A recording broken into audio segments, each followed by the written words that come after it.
GM now and always on Cloudheart TV, except for today I am not a GM, so maybe not always. Except always. I am the GM. I am the GM even against the will of the Shadow Council and the Wizard Council. But today we're not doing GM things, or at least we aren't running a session. I am playing a video game, and I'm specifically playing Vampire the Masquerade. Now, I am a little bit far in. This isn't a straight up, I'm not uploading this to my YouTube. This is just me chilling and playing like Vampire the Masquerade with y'all. I've never played the video game Bloodlines, even though I know it's like a seminal, like everyone who is a gamer who enjoys any kind of vampire stuff, and I know Vampire the Masquerade has like a long like tabletop thing, which is where usually this cool shit comes from, a long time of like heavy nerds nerding out on stuff, and like the coolest shit does, and the coolest shit is like people honoring that sort of experience and making it deliver through mechanics. I'm playing Bloodlines 2 because I technically never played the first one. I am awfully in a way, so we have some people in our community. Emily is really cool about this. Emily's really good about like going back and enjoying older games. Even though I am technically older, I cannot enjoy Morrowind like some of the players at my table can. Like some people are just good at going back and experiencing old media. I don't know what it says about me that I have been a gamer my whole life, but I fall for the trap of the AAA. Like it's hyper polished, it's shiny and stuff. It's something about like I do want a smooth control scheme. I want to experience where I don't have to spend 40 like hours setting shit up, even though I'll do that for like my Fallout or my Skyrim mod lists.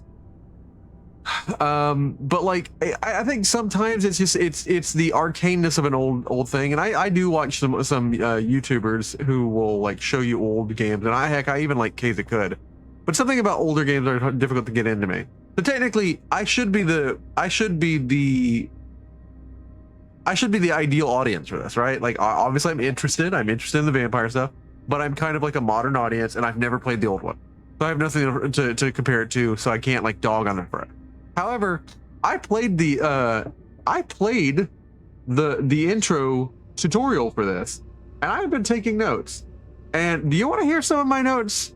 Because I wrote them down. Where is my phone? Oh, I'll be right back.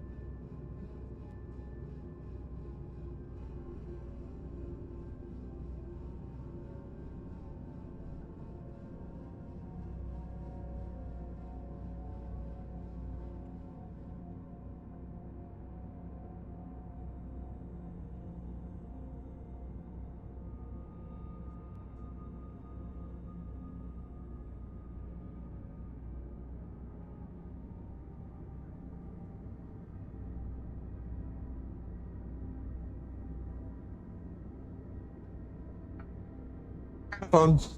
I got my notes. I'm about to pull up the notes because I took a lot. I was getting frustrated with this stuff.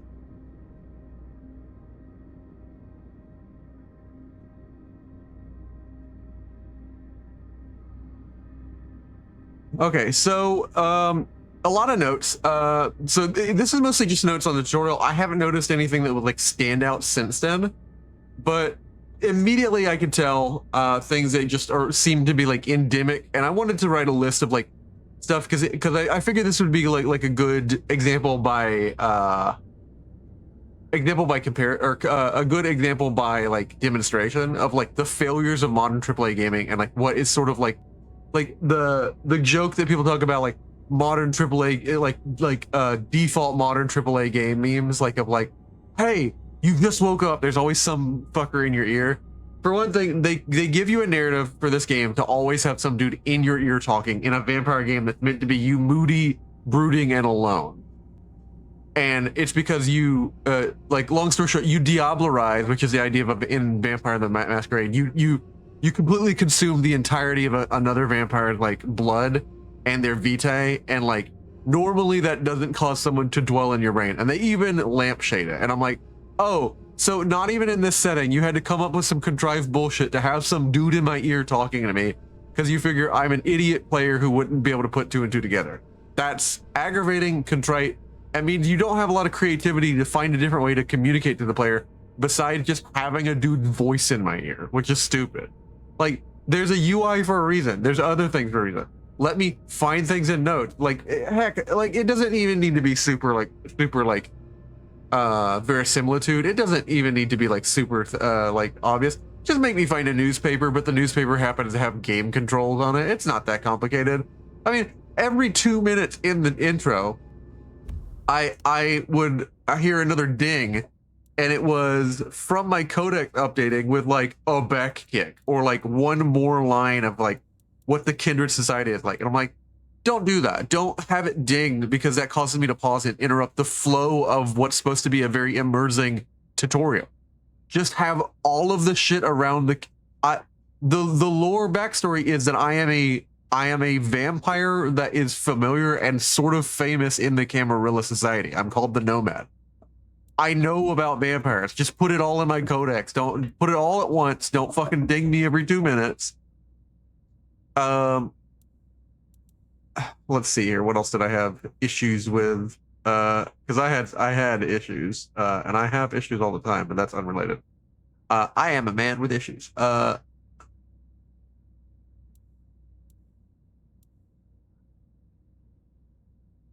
right, so there's a lot of unclear messaging, and this is an RPG, and one of the main things people forget that RPG isn't a fucking, it has a stat tree. RPG is role-playing game. And it's fine if you want to give me, there's a lot of like dialogue and like discourse on this. It's fine if your idea of role-playing games, you give me a role to play, like fine, that's fine. Like I don't get to pick my character, I am a role, and like you let me pick male or woman, but at the most, you've given me my story. That's fine, I'm okay with that.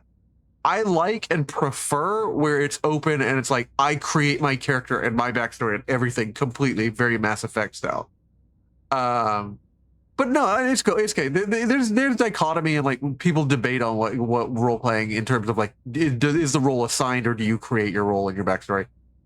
But the problem is that is meant to be not just a stat block, and like I know it's a tutorial. It is a failing of a game designer to think the tutorial needs to be so incredibly linear. So many non-linear tutorials exist for games where they are sort of sandboxes for you to test out your tools. And they are an immediate sort of demonstration that you can solve anything in this game however you want.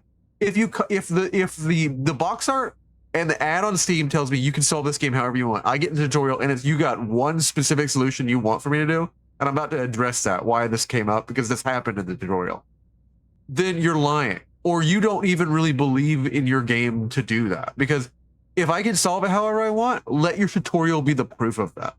But no, I walk around and I can't fucking figure out whatever's going, because they're not visually communicating things well. And that's an art we've had down since Half-Life 2. Use lighting to direct your players. You don't even have to, like, I understand, like, there's tons of ways where, like, yeah, a lot of designers have this really, like malicious take, or a lot of CEOs and companies have this, like, people are just fucking sheeps and idiots. And I honestly, to God, hate that. But the other side of that is, like, okay, fine. You think they're idiots. You don't have to insult a person to communicate to them. You use lighting. Like yes, even that is kind of, if you want to call it this, patronizing. Like even you could say Valve was doing that, but Valve never lets you even realize until they talked about it in like design docs, like or design videos much later after the release of Half-Life 2. That they were doing this, that they were using like a lot of sections of the site are dim, and then if they wanted to direct you in a direction, they would put a light sort of at a far distance or a light visible around a corner to sort of pull you in, because it's like you don't want to walk where you can't see. So that's a natural pull. And I get that there's a different dynamic, this being a vampire game, but a good designer solves a problem, and that proves their design ability. That honestly, good design is intuitive. And like you could say that that's like, oh, guiding a sheeple, which I think is fucking horrible way to think about people. Or you could also say you did your job really well. Like if you design the game so well that a person just intuitively gets it, maybe that's congrats on you and not, wow, that person's so easy to be led. But no, like you walk around and apparently the only way to do this quest is you have to, every part after it, you can activate your telekinesis. They force you to have like oh, I have telekinesis moment. And it's like, yeah, because they force you to go to the right section of this map, which it's a whole big open room. And then they force you to look at a pipe with your vision, your vampire vision on, and then it activates, you can use telekinesis. Just let me have fucking telekinesis. If all these tools are already available to me, let me have them immediately in the codex. Tell me, because the codex has game mechanic section, right? Okay, cool, fine. Tutorials and combat and tutorials, like advanced and tutorials ability. Just fucking put all that in there. I can do that from the beginning. And if I do it, bring up the tooltip that tells me, oh, that's what you just did, and then have the guy comment on it. But no, it's even stupider because the second I telekinesis the pipe, it breaks open the wood that I had spent 3 minutes slapping. I am an elder vampire who punched a dude so hard I sent him flying backwards and dented the door earlier, like 20 minutes before. If I can punch that hard, I can break goddamn wood. And because nothing else happened besides breaking the wood, I could have just solved that by punching. Let me do that. It's so stupid. I have a bigger issues with the design, like with like almost like these engines are cookie cutter, and the people just like, oh, that gamers know that that's what that means. Just fucking like send it like with no reason to be varied or different. My favorite developers really look at a problem and like, dark doesn't mean black. Like there's a really good dev doc I posted on our Discord about it. Where like darkness does not immediately mean black. Your eye does weird things, and people who genuinely think about how life works and like the things we take for granted and we oversimplify, because like life is so complex. If you deliver on how life really functions, that alone really means something to a player. I'm tired of stealth means crouching. I'm sorry. I am a person who is normally like talked about as like my entire life. People get surprised when I sort of pop into the room, and I often wondered why I'm not doing anything special. You don't have to crouch to sneak. You can be sneaky. I have this problem. I have an issue where I walk on the balls of my feet. I know that that can happen for a lot of different reasons. I do that, but I don't do that consciously. That is a subconscious thing that just sort of happens, and I have to train myself not to do it so I don't look weird.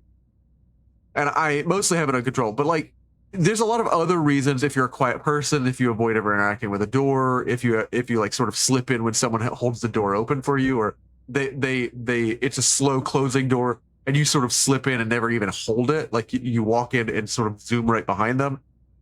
You walk in and you look like you belong.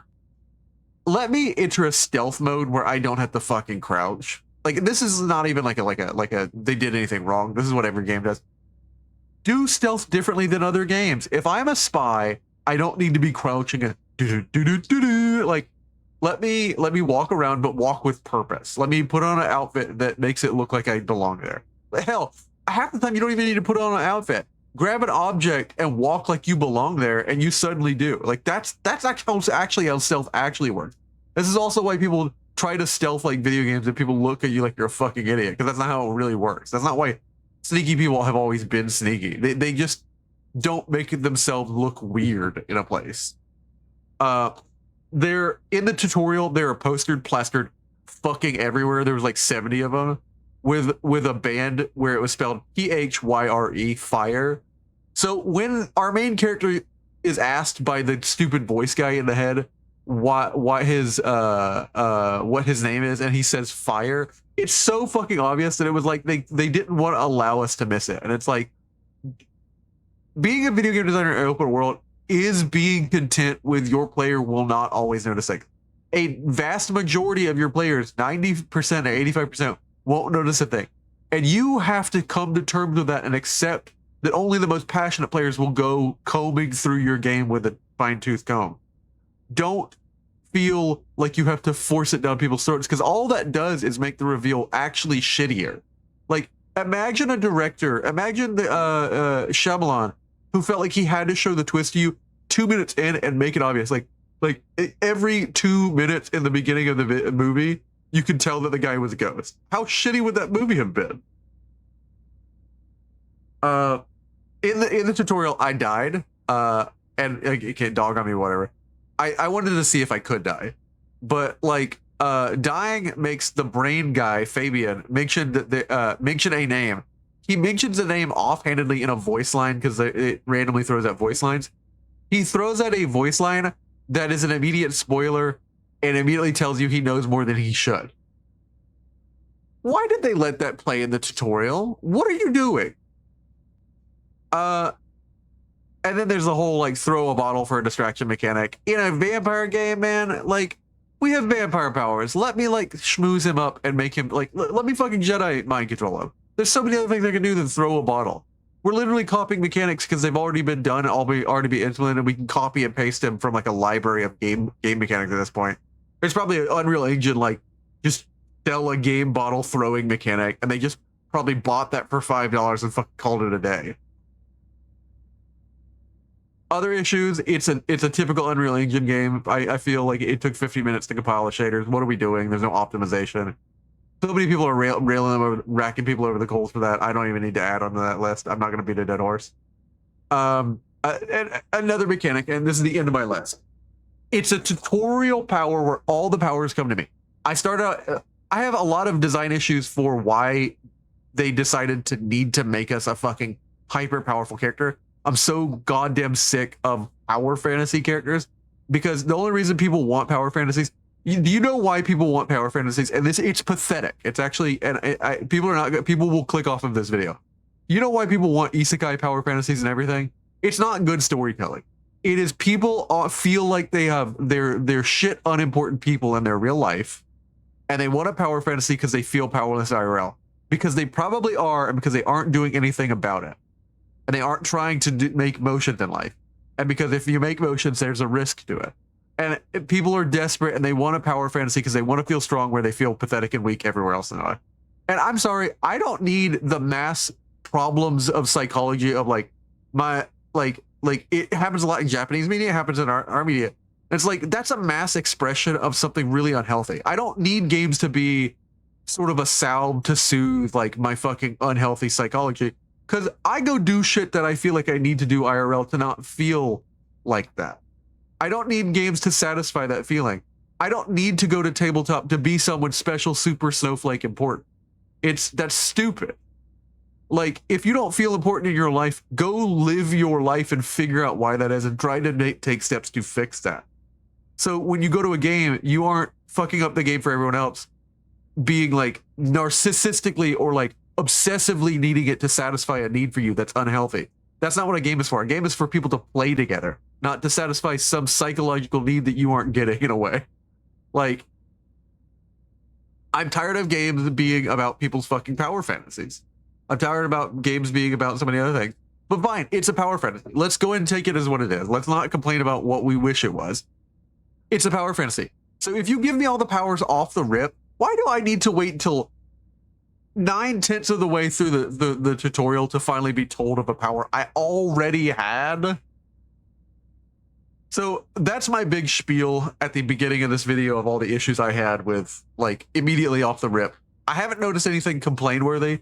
The combat is interesting. It's simplified to one button, which you could complain about that or not. I don't actually think that's that bad. It's long press for heart attack, light press for quick attack. And it's a lot of like quicks. I do think you can do a lot with that. Maybe they didn't do as much. You can do directional inputs. Directional inputs, I like the best one are, there's 2-stage directional inputs where it's what direction you're moving and what direction you let your camera slide. The problem with that is if you do that, like, people will usually don't want to fuck with their camera angle, and a lot of new gamers, this is wild to me. This is insane. I always thought that this was like, you have lost, like, we're getting a lot of gamers who, I don't ever want to exclude people from my hobby, and I want more people to game, not less people. And you also have to come with people where they are. Like, if you have no library of gaming knowledge, a lot of people are either like genuinely baba booey babies, like 5 minutes in, they've never played a video game before, or they've been playing for the last 30 years. And that's just the dichotomy of like how, like, if you've been playing games, you've been playing since they started, since it was like a side scroller, and you got the library of knowledge from experiencing your media. It's like people who read a lot know all the tropes and the ins and outs of books and like what to expect, and when they see a story or they see someone talk some sort of way, they get what's coming around the bend. Same thing with movie, and like when you've watched a lot of horror movies, you sort of get the vibe of your genre and your medium. The problem with video games, though, in that is that, like, so many people are trying to sell to a bigger market that you have to simplify it for the lowest common denominator, which actually angers people. And it's like, I don't think that's fair. Make your game the best quality of game and don't cut corners to open up the market. Word of mouth has always driven anything, and the most excited people always draw people in. And if the normal person, and I'm not going to use the word normie, I think that's fucking derivative and disgusting and disrespectful. But if a normal person who has not played games before, let them build their body of knowledge for this game, or let them learn on this game. What are you gonna like soften it for them and they go play Dark Souls and won't know what to do? Let it be a hard game and let them learn on it. Like, what's the problem about that? Oh, I had a hard time. This kind of turns me off. Okay, go play a different game until you get used to this. I don't think there's anything wrong with that.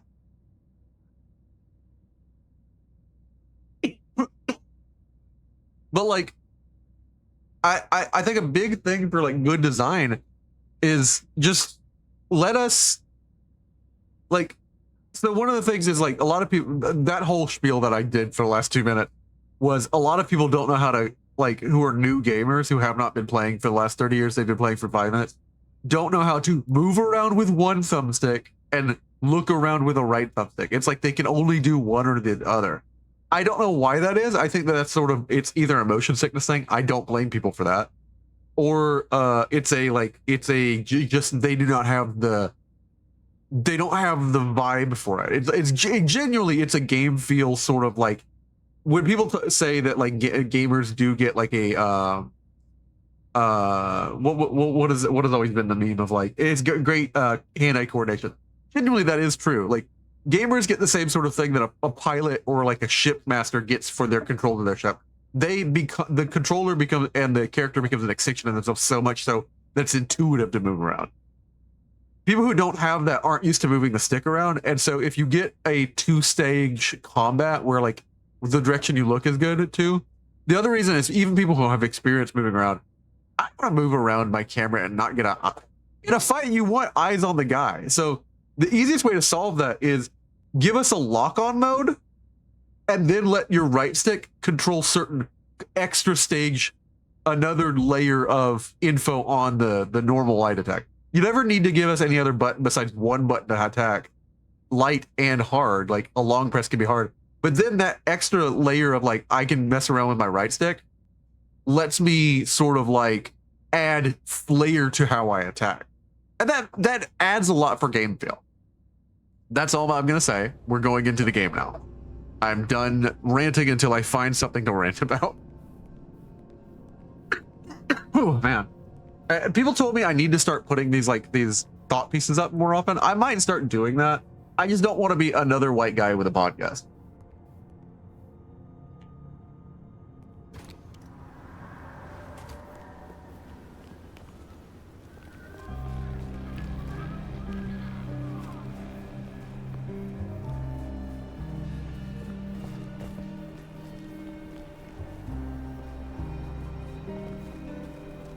I actually don't even blame, like, I do like that they decided to do this first person. I prefer my RPGs in first person. I actually can't play Skyrim or other games in third person, but that's always been a preference thing, and I honestly think you should always include both. And if your game doesn't look good from both angles, go do it again. There's nothing lost in giving both players, because that has become a preference for some people so much from playing a lot of Witcher and God of War that they don't want to play like first person RPGs, and then like games that are first person only, a lot of people who are third person only don't want to play it. So like, give both. That opens up your game. If you care about having a lot of players, that alone opens up your game. We're going back to rest at our haven. I do like that the idea that they locked the clothes behind your abilities. That's interesting enough to me that's, I don't know why they did that. But like, I have issues with like, I have a decently good graphics card. I spent 50 minutes compiling these shaders. I'll step around a corner and it has to let everything pop in. And like, at some point, graphic fidelity is not the most important thing if the graphics aren't even really doing well. And the stupidest shit I've ever heard is like the common thought by these people. It was voiced by Todd Howard, where it's like, well, you should probably just get a better system. Like, the solution is like, obviously there's nothing for us to work on. We're perfect. Maybe you're just broke. Stop being a brokey. And it's like, yeah, if you need to upgrade your shit, like, that's a valid complaint. Like, if you don't meet the requirements. But when I do meet the requirements and then some, and then your game doesn't work, I'm not bitching. Your game is bad. Like,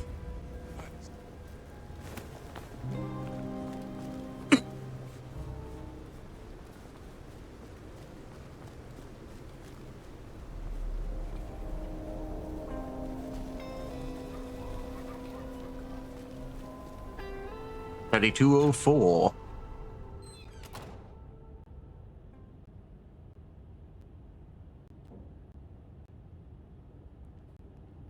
Good soup. I'm eating soup and having a morning coffee. I'm playing this early in the morning, actually. Oh, that's awful, awful audio quality. I had to move the mic. I'm sorry for that fuzziness.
Interesting. I discovered just outside of the Nomad Terran a torn down piece of caution tape alongside notes being the series. Okay, no. I shouldn't be able to notice that here talking and be like, yeah, I'm gonna go inside my haven. There's a cop in here.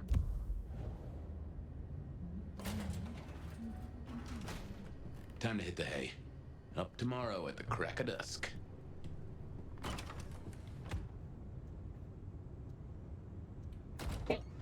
Huh. A gramophone, sort of, but much more acceptable sound quality up until the early 90s.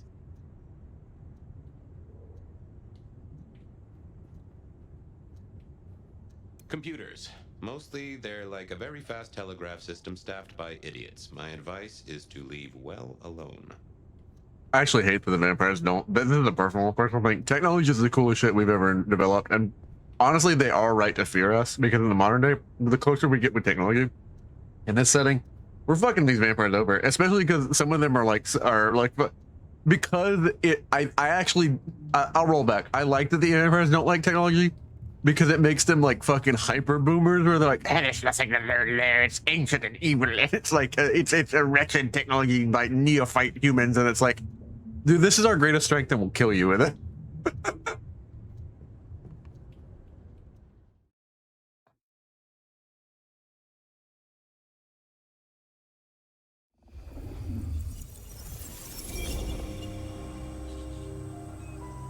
Now, this is something.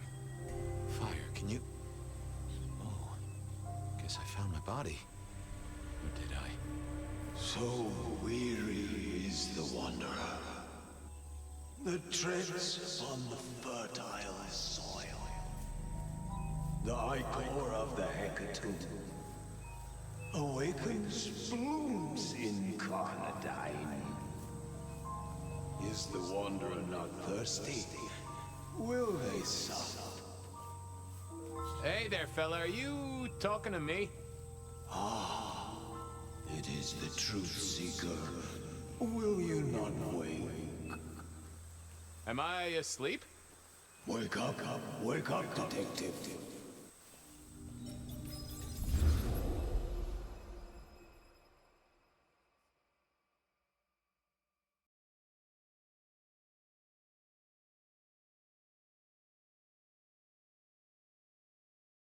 Is this a loading screen? Wake up, detective! Huh? Oh. All right, then. I remember now. It was a cold day in December. Colder than usual, I mean. I was in my office, I was awake, and I was none too happy about it. Oh yeah, a few leads on the enchantment of Whitby Island. It might just be a line in the tourist brochure, but you had to check these. Stack of old case notes that I'd filched from the files to check for breaches. This was how I'd found out about the anarch dentist and the senator. Ah, the 70s were a fun time. Nico presented me with this. Said it made sense for me to have it. I never figured out why. Sophia loaned me this. Said there was a message hiding in Cedric's work. I had not found it yet. Oh, my notes on the possibility of a golem under the Aurora Bridge. I should really get to that sometime. Oh, I got that off Nico so I could listen out for the sonic grid. Never had worked. Come on, baby. I figured I'd left him there long enough. About time. What a nice surprise. What a nice surprise. I was just thinking, Fabian, I thought, there is nothing I'd like more than to shoot the breeze with my friend Officer Wheeler, and here you are. Can it, you lousy deadbeat? I got a message for you, urgent, from your boss. A bulletin from dear Captain Benny? Well, officer, you've perked up my prospects. Good for you. But I gotta wonder what craziness you're bringing into our station this time.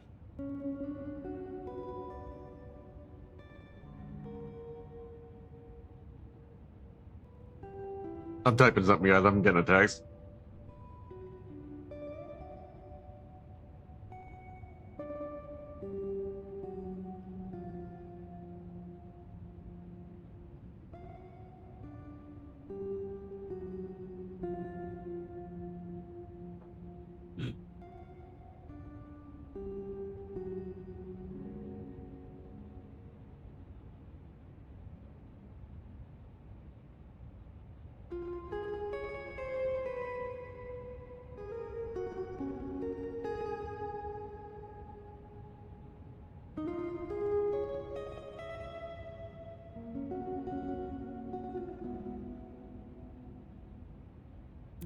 Craziness.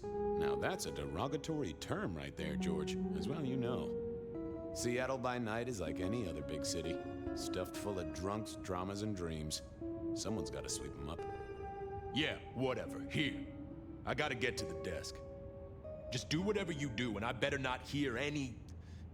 Well, you know, any... Just don't. You can count on me. Oh yeah, that reminds me. You owe me, Fabian. $30. You charged by the message now? For Monday's game. Pay your debts, detective.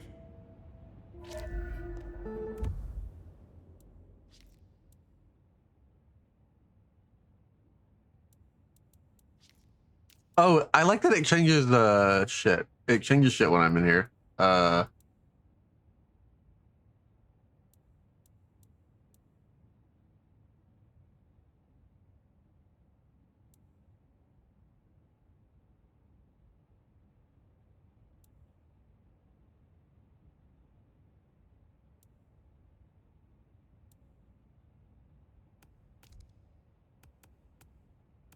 Like when I'm in this, it changes all the lead and stuff. What's going on at the Macomb Bar?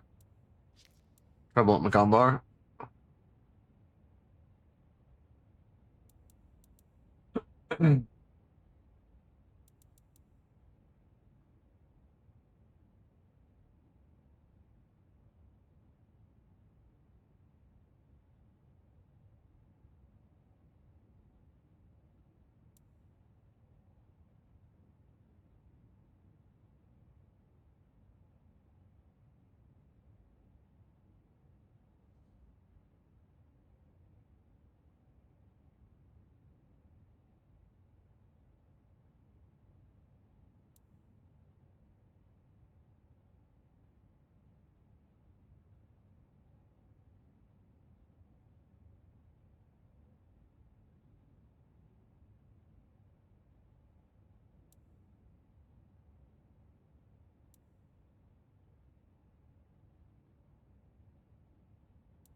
Benny had sent me a little love note to go downtown to the Macomb Bar. Seemed the owner, Mr. Fletcher, had a problem.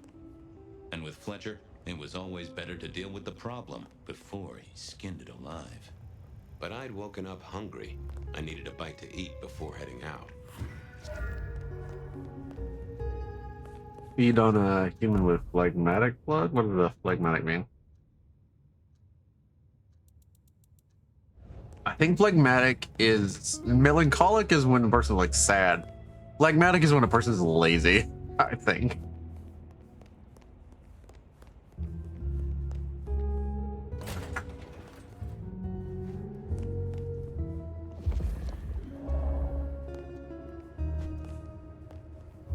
You don't have the phlegmatic blood. Oh no, what am I going to do, Jester?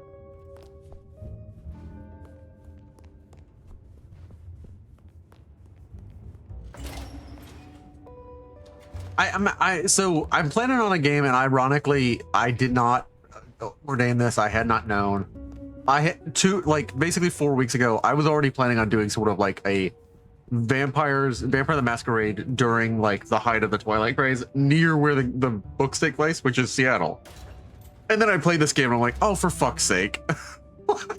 Like, you can't. I'm ripping off something I didn't realize I was ripping off. It was still 2024. No unexpected time jumps, which was only a mild disappointment.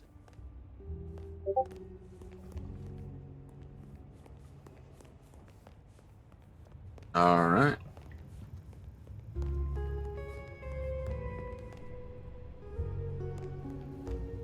Welcome to the bullpen, you nerd. Guy had been in the drunk tank for a couple of days. I didn't know his name, but that's okay, because neither did he. He was a chilled out sort of fella. I've always liked my drinks on the cool side. Well, good evening. Arlo, Hugo, William, Zebedee, or whoever you might be tonight. Baby, you, it's so wonderful to see you. Sure, buddy. And the same to you with a slice of lemon on the side. Mommy have a baby soon. Lemony, lemony moss.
You remember anything yet?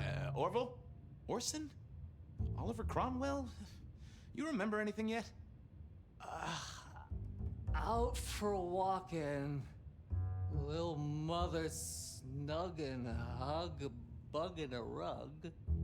That dude is. If he's been in here for days, he's fucked up on something. He's brain dead. Mother, kiss, goodnight.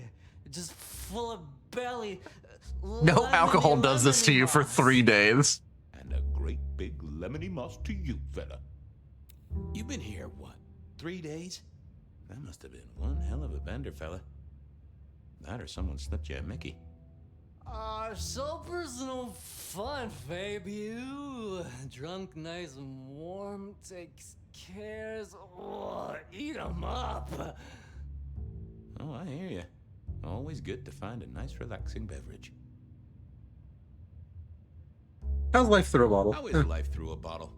Gotta say, I am jealous. Not a thing I've known for a long, long time. And contractually speaking, given my profession, I should be 3 whiskeys deep by now and looking for a pack of smokes. My friend, life's a bowl of cherries. Sweet, sticky, full of color, and... Spin me your philosophy there, Wilbur. Fabio? Philo? And sometimes it's just the pits. Ah, nice one.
Come I'm getting closer, texts. I'm getting texts on stuff.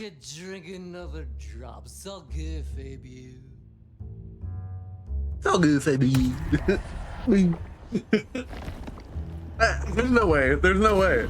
Tangy. Stay safe, Rafe. Love you, Mom. That man has been permanently. It There's was a time there's to a head black to the bag. Recon bar since I'd had my cup of Joe, or Giuseppe, or whoever. Sure, sometimes I felt like a heel, but the folks I fed on mostly wouldn't miss it. One of the advantages of mortals, given time, they'd fill right back up. I had a few around the city. This fella was a new addition.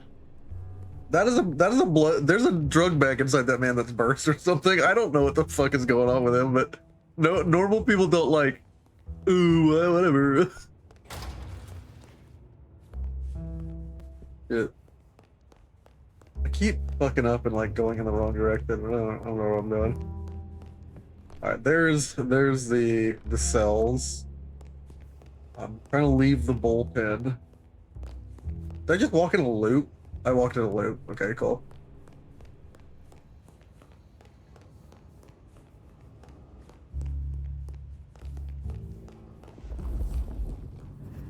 There is, of course, this fucking line that's trying to tell me what to do. Yep, stairwell. That's fine. That's fine.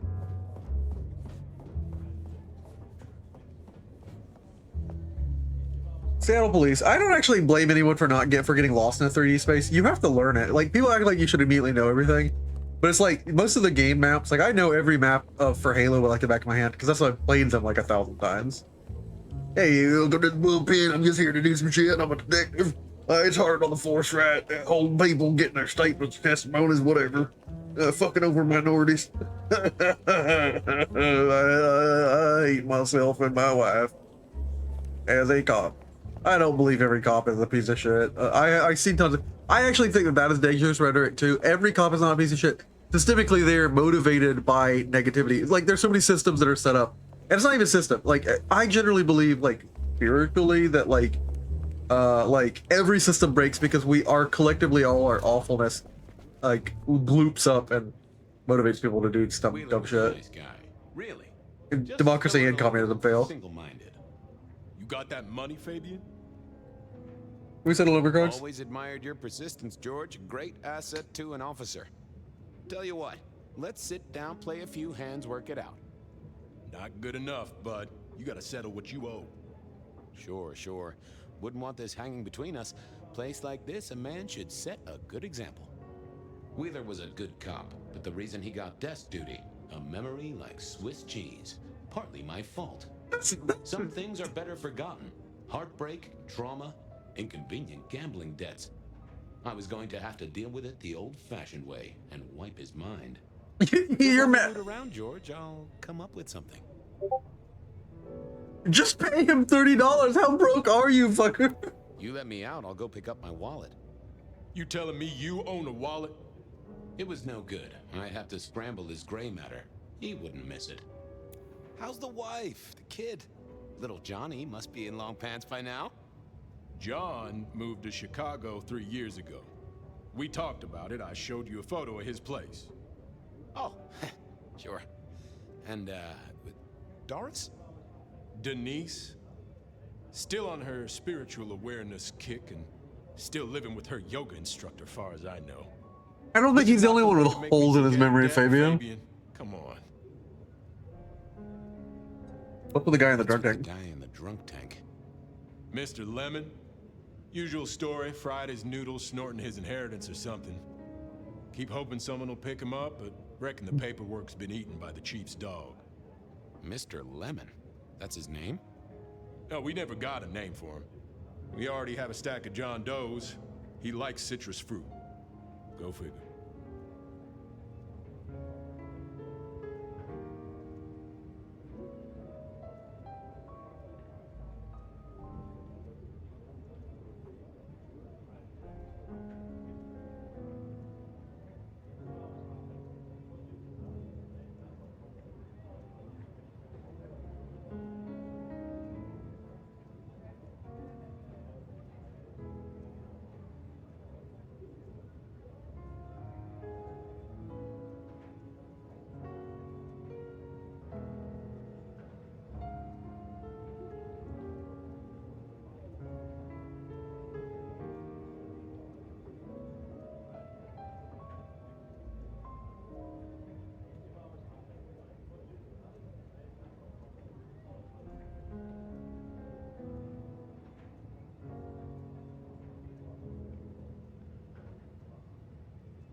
Now, you know I'm good for it. Ha! I know you're good for nothing. I had no choice, really. At least my way was gentler than a lobotomy.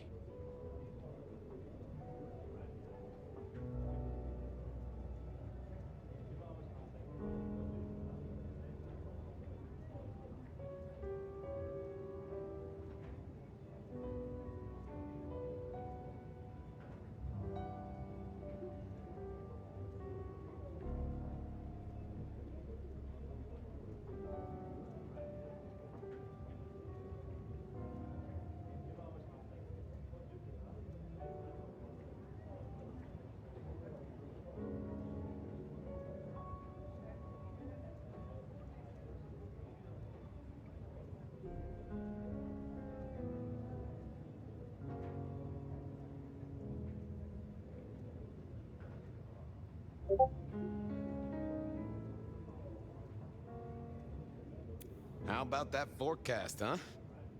Don't believe the hype. White Christmas? Right. Me, I'm betting on a wet Christmas. Ah, the festive backing up of the drains on South Jackson. That heady Yuletide aroma. Happy memories. City Hall should bottle it as perfume. Plug the budget gap. Smells of the city.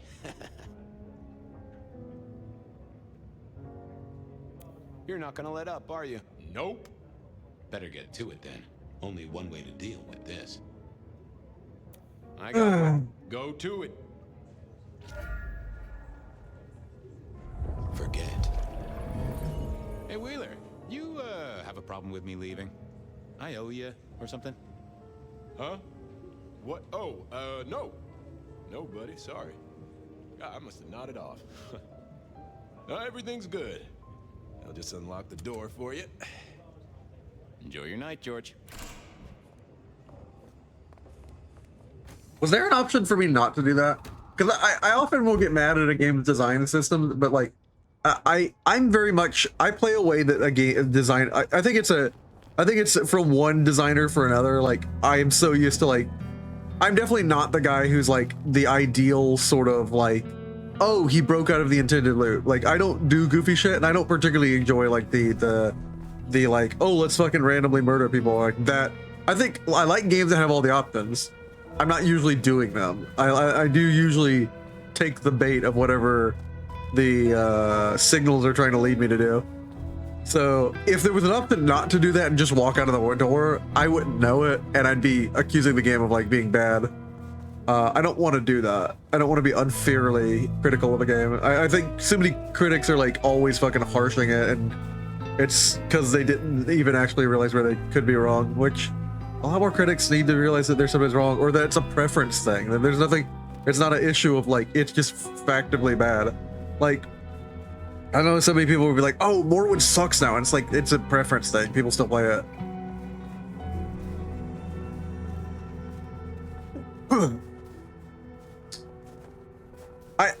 The other thing, so many people nowadays speak in 17 layers of irony. If you tell someone it's a preference thing, just to be like sort of post-ironic and funny, they'll be like, no, actually, it's just it's a matter of it's not even a matter of opinion anymore. That's just a straight up ass game. And it's like, they know they're being hyperbolic, but even more so trying to sell it to you as not, to sort of make a joke beyond a joke that isn't even read as a joke. And I just can't fucking stand talking like that.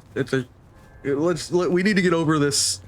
It's our way to cope with an awful world with like 17 layers of like misinformation, but it just sucks. I'm so tired of it. Mr. Fabian.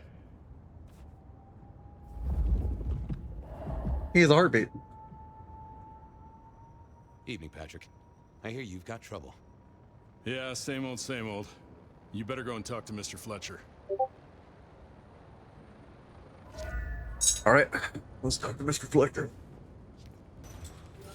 What's that? Why is like? See, this is the other thing. Like, the Codex keeps updating Fletcher's goons. Like, I don't know. Maybe it's my temptation to always check the Codex, but it sort of breaks flow. Hey, baby, how you doing? I've never seen a bar where every table already had ice and champagne, but fuck me, I guess. If it isn't my old friend Fabian. Good of you to join us, finally. Mr. Fletcher, still practicing piano? Fletcher, still haven't got the hang of the old twinkle twinkle, huh? They tell me you've got a knot that I can help untie. It's a curious one. There's a girl. Isn't there always? Indeed. This one came to my establishment on an errand from her sire. Would you believe it? Not that unusual for one new embraced. That's just it. She's mortal. Completely unblooded, far as we can tell. You'd better talk to her. She knows a little too much for my taste.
She mention any Any names, names, places, faces? After dropping a couple of heavy hints, she's He's clammed up. Rather amusingly, she says she won't talk to a member of staff, only a true vampire. Maybe you could consider a cape and a nice high collar. Know anything else about her? Not a lot. She wears a heady perfume of cheap flowers, velvet clothes, too much eyeshadow. You know the type. The world's been throwing gothic tragedies at us for more than half a century. Fashion is fashion. This one, though, she talks of sires and masquerades. Someone's been teaching her our lingo. I better check this out. Where can I find this girl? Back room. I told her it's where we hold our most delicate assignations. Classy. She wants to talk to one of her sire's contacts. Figure it out, Fabian, and let me know how you're going to deal with it.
Hello, miss. May I have a moment of your time?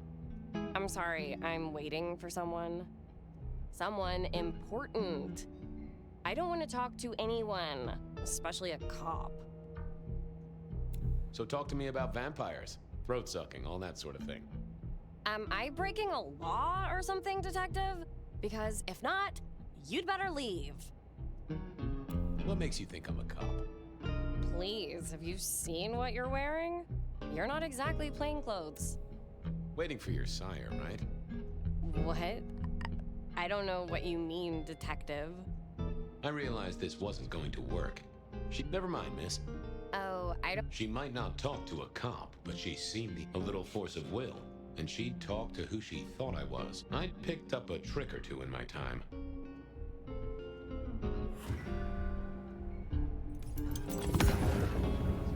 Well, hello there. Oh my, you. I think I know what you are. Glad she knew that, because I had no idea what she thought I was. I'd I'd have to play this carefully. You do, huh? Wait, there's something not right here. Who are you? You're not one of us. Ah, sorry to trouble you, miss. Crash and burn.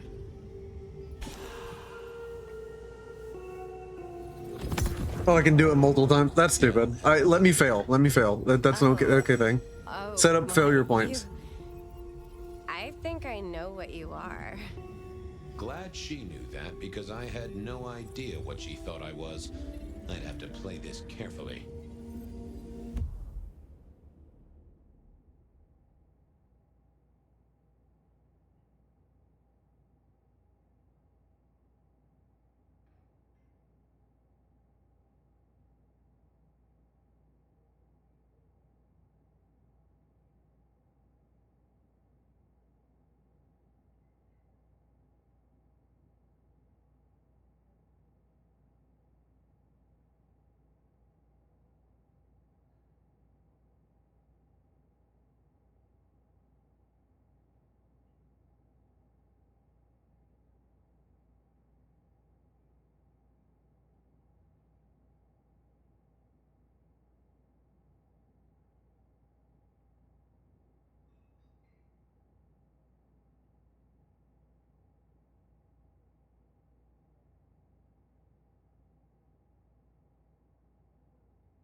Welcome, daughter of the night. Hello. You are one of his friends, aren't you? Oh, yes. I know your sire. Please tell me, who are you? I'm Edward. My name is Edward. Wait, what? What are you trying to pull? You're not gonna let you're gonna. Alone, you creep. Ha! Never mind then. I kind of wanted to do the Edward meme. She expect. It's a sex thing. I know what she wants to answer. I just want to see the funny options. There. Oh, Glad she knew. See, let me fail because it's funnier to let me fail and go solve this a different way. Welcome, daughter. I don't like games that force.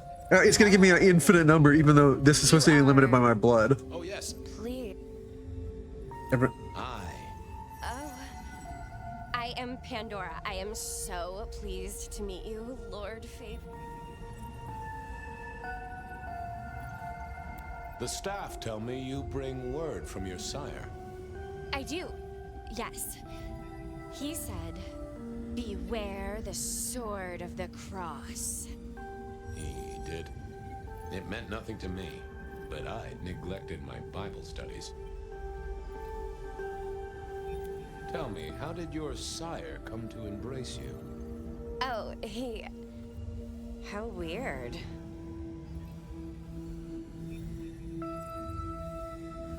How have you taken to our existence?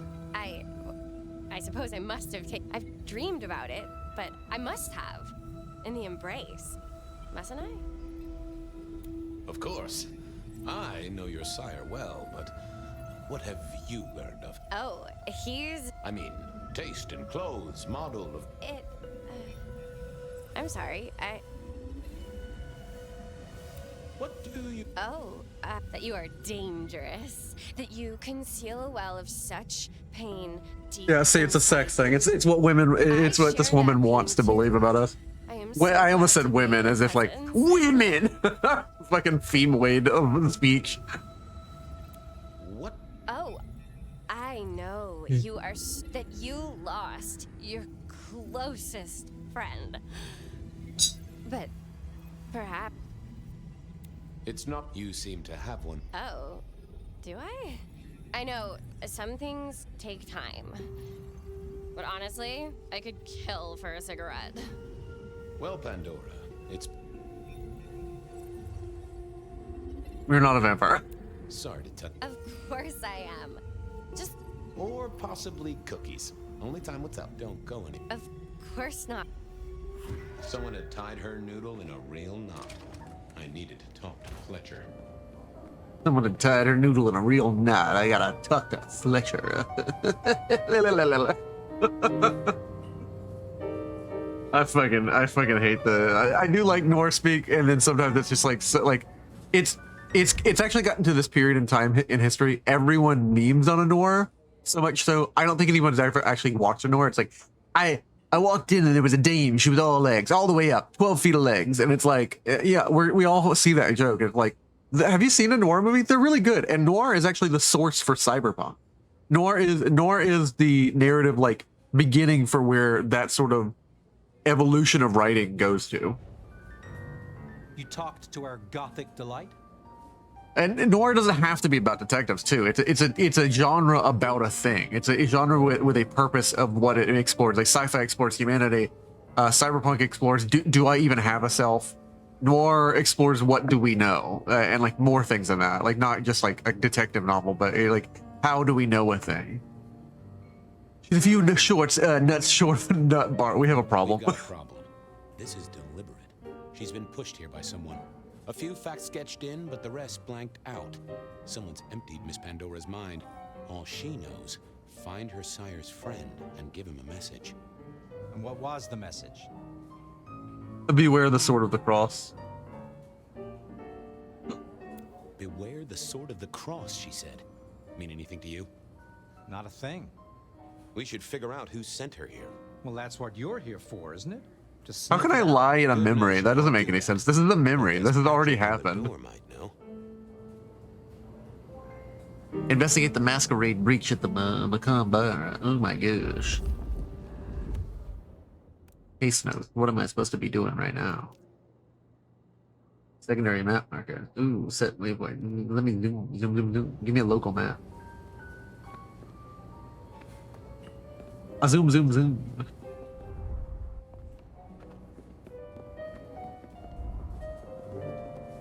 Oh wait, shit. It's making me move fast. I gotta stop.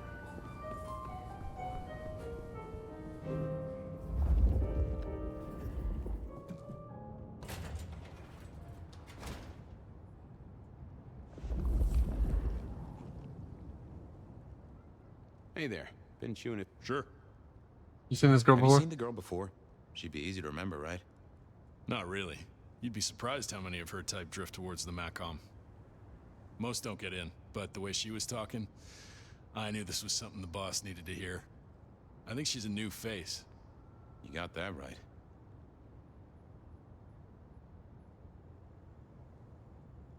The girl has a fuzzy memory of how she got here. You notice anything?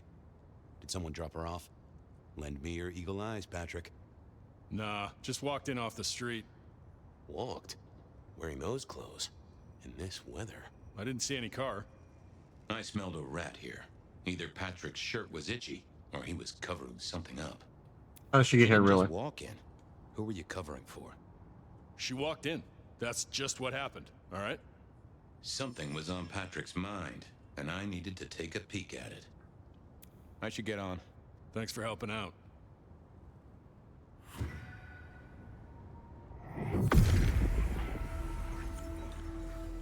Let's see what's going on in here. We should have taken that job in Atlanta. Help me. What are you hiding? What was that? Oh, limo. That means someone with power. We don't rat on power. Oh, Patrick.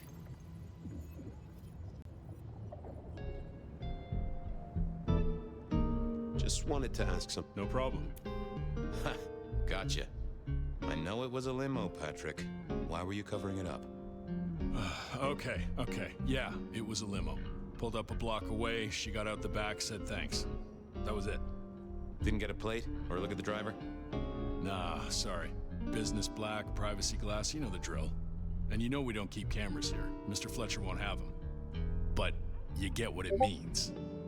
I do, yeah. Limo means money, and kindred money? That screams court. Thanks, Patrick. For what it's worth, I get why you wanted to keep it on the down low.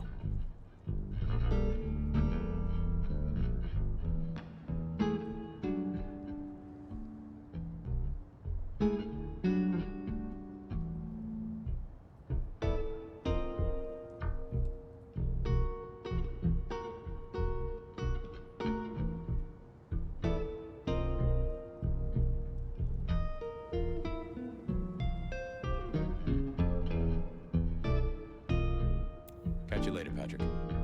Good luck with that one. Report my findings to Fletcher. I've got a report.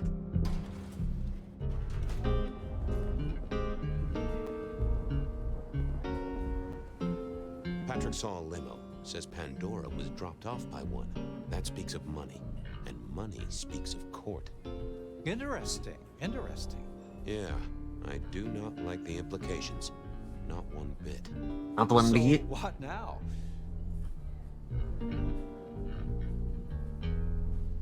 Oh, this game did this too.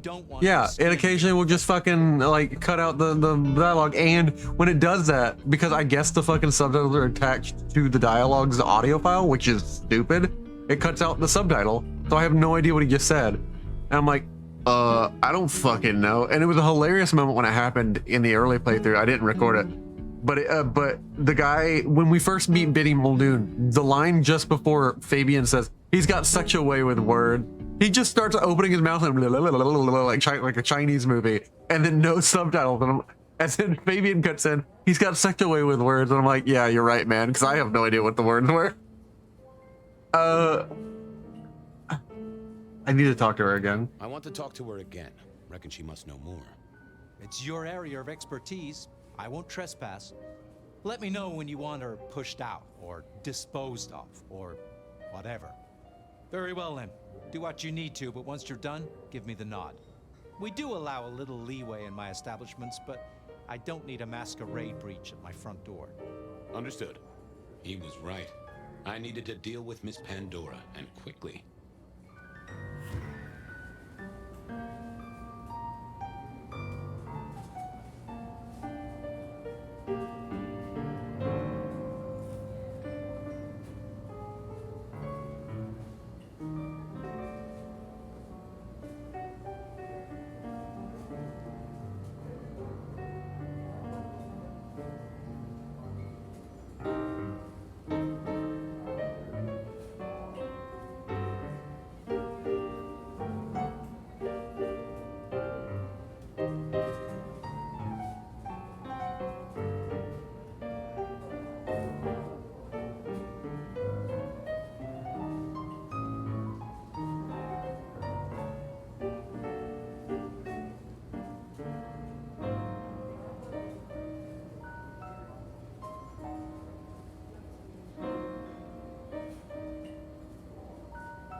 Sorry guys, I'm texting a lot and I realize this is gonna be a boring video. This is mostly just what the fuck? There's no way that this just happens. No, that pulled me out so much. I'm sorry. It's not the gore. There's no way that happened. Everyone in here is a vampire and no one has vampire superhero and just hears her get fucking. This shit doesn't scoot around quietly. She gets fucking crucified and no one hears a fucking thing in 2 minutes. By what? By what, brother? By what? It beggars belief. And I know that this is a vampire game. It fucking beggars belief. Gave a nice beery bouquet to our murder scene, but why hadn't we heard breaking glass? Why hadn't you, for real, why hadn't you burned anything? Unless that this is a power that vampires just have or something in the setting had. I get it. It beggars belief. This is a setting which has cryptids. Something could probably do this. But you immediately think it's 2 rooms over and everyone in this building is a vampire. So what? They just mute audio from this room? It all took what? Okay, they talk about it. Fine, I'm fine. Construction rebar rammed into the floor. Not an easy thing to do at all, let alone quietly. Time to earn the paycheck. If I got paid. Which I didn't, technically. Still. Hey there, Miss Pandora, how you feeling? Still a bit antsy. I could kill for a cigarette. I guess I'm a little cold around the neck. Oh, and, dead? Of course. What with you being a construct of my own mind, it was a stupid question. I will grant you that. But I like to make my own psyche comfortable. What do you need to know, Lord Fabian? So tell me, how did you die exactly? I guess someone staked me with a piece of metal, then chopped my head off. Or How is this helpful if this is just a construct of your mind? It's not. You're not even talking to the dead. Humans and vampires. Chopped your head off? Actually, now you ask. No, it looks more. He's just like rubber ducking. It's not even a real person. This is Someone strong then, and quick and quiet to do this without a. not even their dead spirit. What's with the cross sword? Dude, that's the Sabbat. I told you what my sire said, remember? Beware the sword of the cross. Beware the sword of the cross. It's the Sabbat. You did, didn't you? And the cross is tickling at your brain, isn't it? So is the iron rebar forced through my body. You've seen this before. Would you kill, detective, for a cigarette?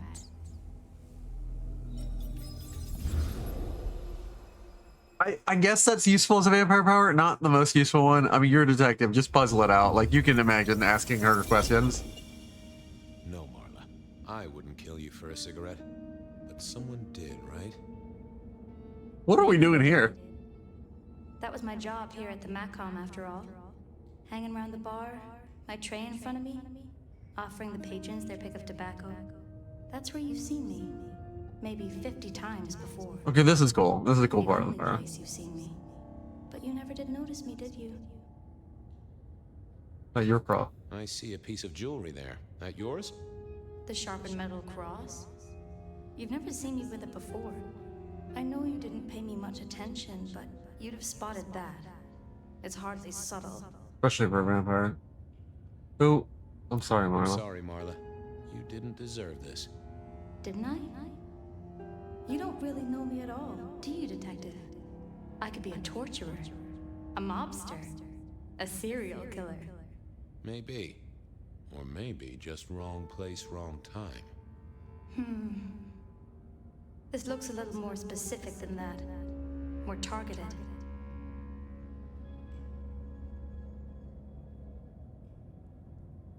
Who were you, So Marla? who were you, Marla? Why a nobody, detective? A mortal. A servant in the Macom. Wait. One of Fletcher's employees, right? So a ghoul, perhaps. I think you're right, detective. The neck bleed did slow up real quick by the spattering. Perhaps I had drunk the blood of a vampire and gained a bit of power. I know what a ghoul is, thank you kindly.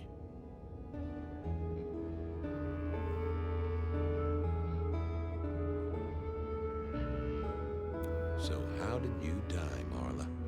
Isn't it obvious? Iron bar through the heart. Head cut off. Ripped off. Cut off? You're right, not cut off.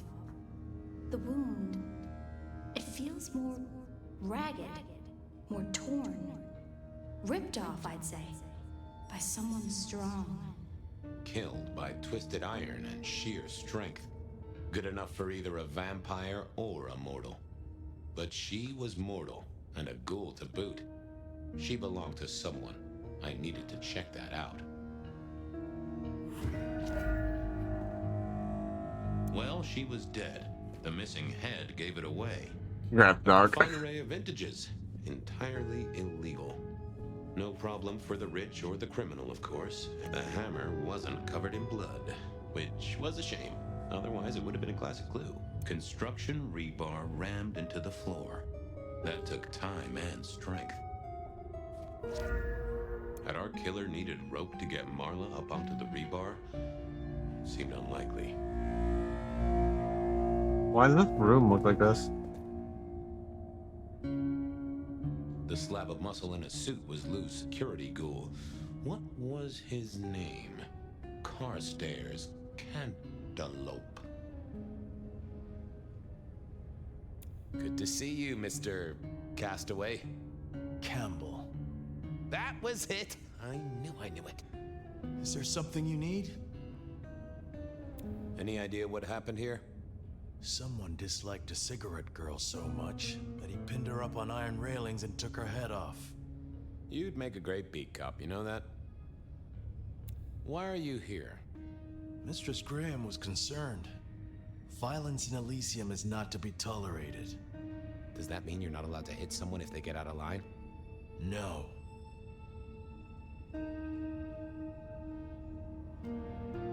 Are you the killer? Yeah, because that's helpful. This is all a figment of your mind. So, do you enjoy being a ghoul? I do. Well, bully for you then. She was a ghoul. Do you know who she belonged to? Who fed her? I don't. This is a figment of your mind. And it's not one of the deadly sins. Try it sometime. I like that that's a dichotomy between him and the other character, because like some a lot of my complaints, obviously you're seeing me immediately backpedal on, because I will do that if it's like not a valid complaint or it's a thing for the style of thing that they're going for, which style is a total like preference thing. Cigarette. Had Marla been waiting for someone? someone? he's almost playing into the detective trope and a little bit campy on some of these points. So it's almost like a mockery of it. In a bank when you And put it in liquid gold. Fire, or the Nomad, basically like hates his Must speculation. have been worth a pretty penny. He leaves it in so much he almost trusts it, which is like, I needed to know more about her, but Marla had said all she was going to say.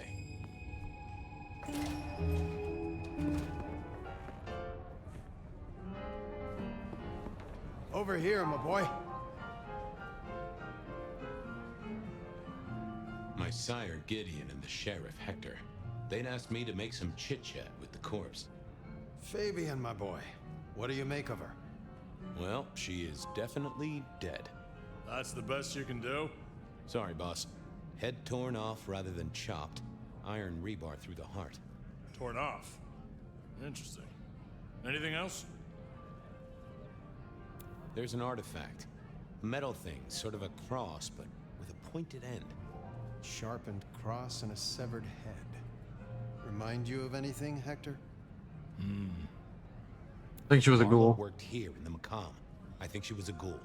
More than likely. Fletcher values loyalty in his staff. But she wasn't Fletcher's ghoul, was she? Don't try that on me, Malkavian. She was Rosalind's, all right? Always sensible for a prince to have their ear to the ground. That's all I have right now. Well, keep up. Keep poking around, son. You're the right man for this job.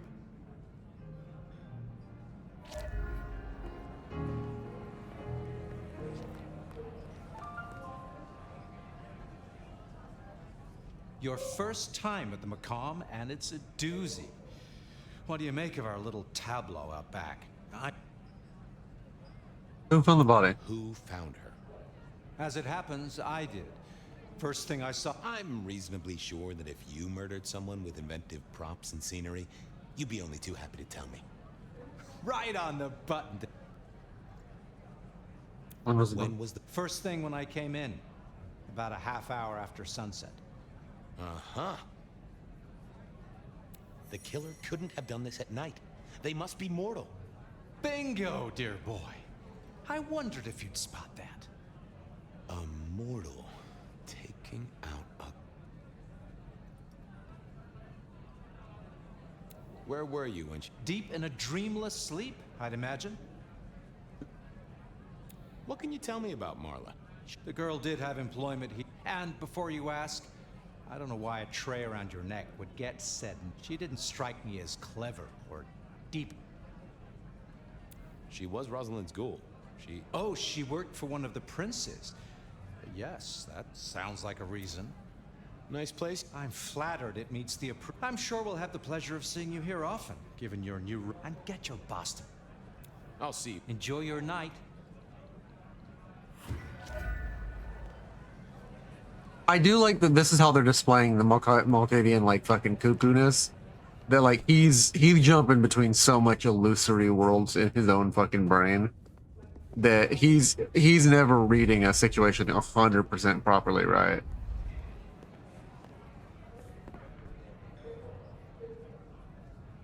What have you got? The kill A cross, a torn off head, and a mortal It seems so. You reckon? Oh, room. Well done. I'll take it. You look into the girl. Find out where she lived. Either file a nasty accident or an ordinary back alley encounter. Whatever works. Poor kid. One day selling salvation from a box, the next, poof. But isn't that the... Yeah, he's fracturing back into what's real. What's real? That's interesting. That's interesting.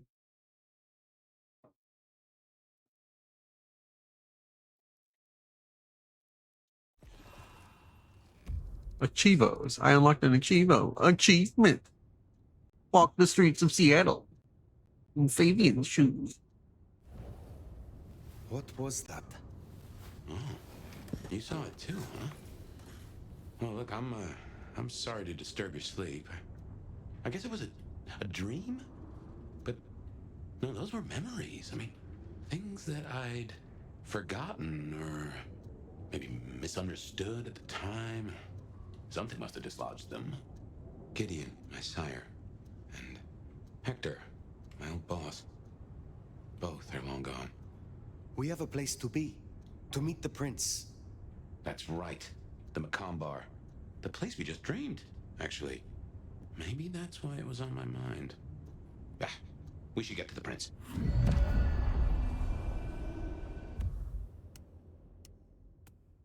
Codex ability tree.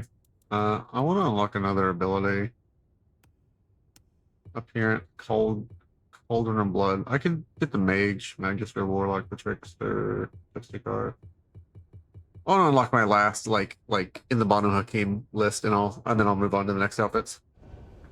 I don't even care about getting the abilities. I'm just like let me fucking fashion souls. Anytime we're like clothes or controlled aspect of a game, I'm like, fashion souls are about flexing what you own, what you've done. Honestly, like even if you can switch your outfits, but they do come with like a stat benefit or loss, I'm like, I also want to do it then, because I'm like, it just makes me feel cool. All right, cool. Meet Prince Ryong.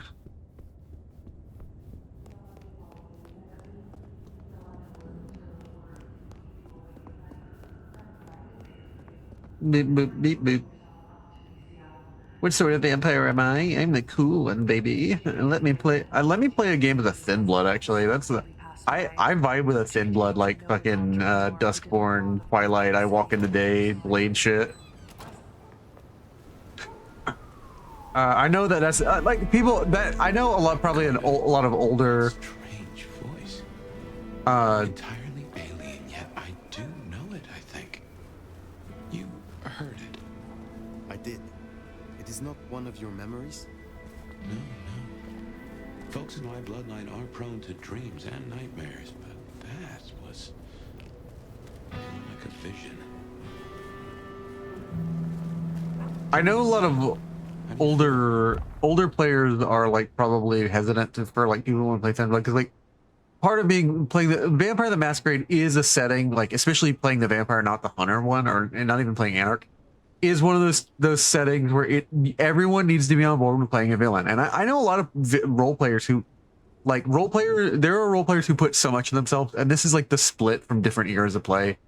People have been playing Vampire the Masquerade since like the old, like 3 years after D&D first came into existence.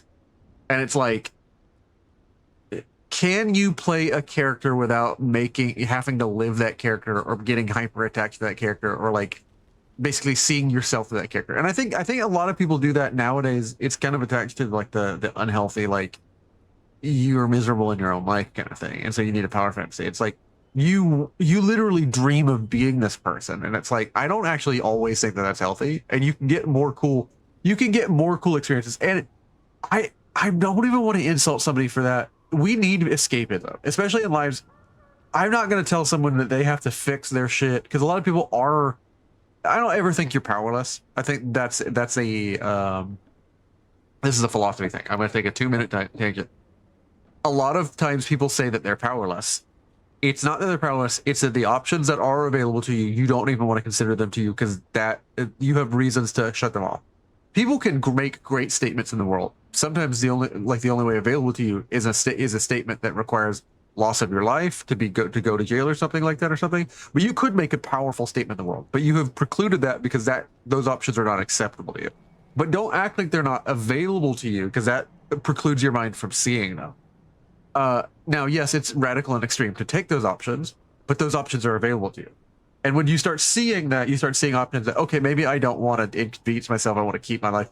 But that's why the option doesn't present itself. You want to preserve the life you have, so those options don't become available to you. Like other things like that. You don't want to become socially outcast, or you don't want to be the weird guy, or like I say in Japan, where society is like very strict about like standing out. You know, they have an inverse, instead of the squeaky wheel gets the oil in America, they have an inverse proverb of the nail that sticks out gets hammered down.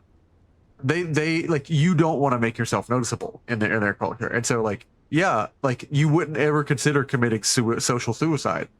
But if you have the strength of will to do that, you may make a change that no one else is willing to make, that everyone else sort of falls in line to make. And those things are sometimes it's a huge ask to tell somebody, well, why don't you do a thing that no one else in the world is willing to do? That's hypocritical almost. But it is an option available. People do need to be made aware of that. And maybe if more of us were aware of it, more of us would courage. I think a lot of our frustrations in life, and I'll end my 2-minute side tangent and reconnect this back to tabletop and video games. A lot of the world would be better if all of us were willing to make those risky choices, because I think we wish that someone would improve the world, but no one wants to. Everyone can be sort of put a thumb on by evil forces in this world, because all I have to do is threaten your family. And we wish that there were strong, noble people out there who would do the right thing no matter the cost. Well, if you don't want to do it and no one else wants to do it, eventually it has to be someone. And it's like, oh, I'm really glad you did. Yeah, well, you're glad they did also because you didn't have to and it didn't cost you anything. And you're sure glad that someone did get something good, and you're happy about someone doing something good. And that's not a thing to feel bad about. But you're happy they did the good thing because they have to eat the cost. I think that that's the thing we're not proud and we don't want to look at in ourselves. I reconnect this back to the games. We would be so much happier if, like, it's no wrong to find escapism. We all need a little escape, and where you are doing what you should be doing and have to do that thing where, like, you accept that, like, you cannot change the world. Let me make the changes I can, and like the prayer of serenity, to accept the things I cannot change, and to change the things I can.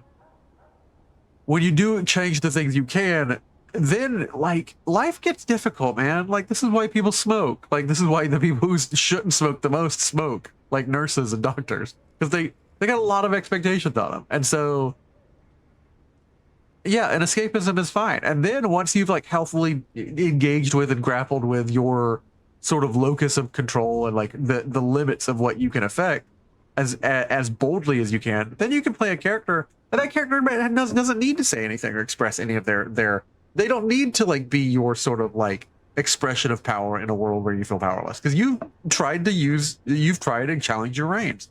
And then you can play characters that are a wide variety and feel that also helps you not feel as bad if something bad happens to that character, because you aren't living through them. It's like when that character gets struck, it's not like, oh, well, yeah.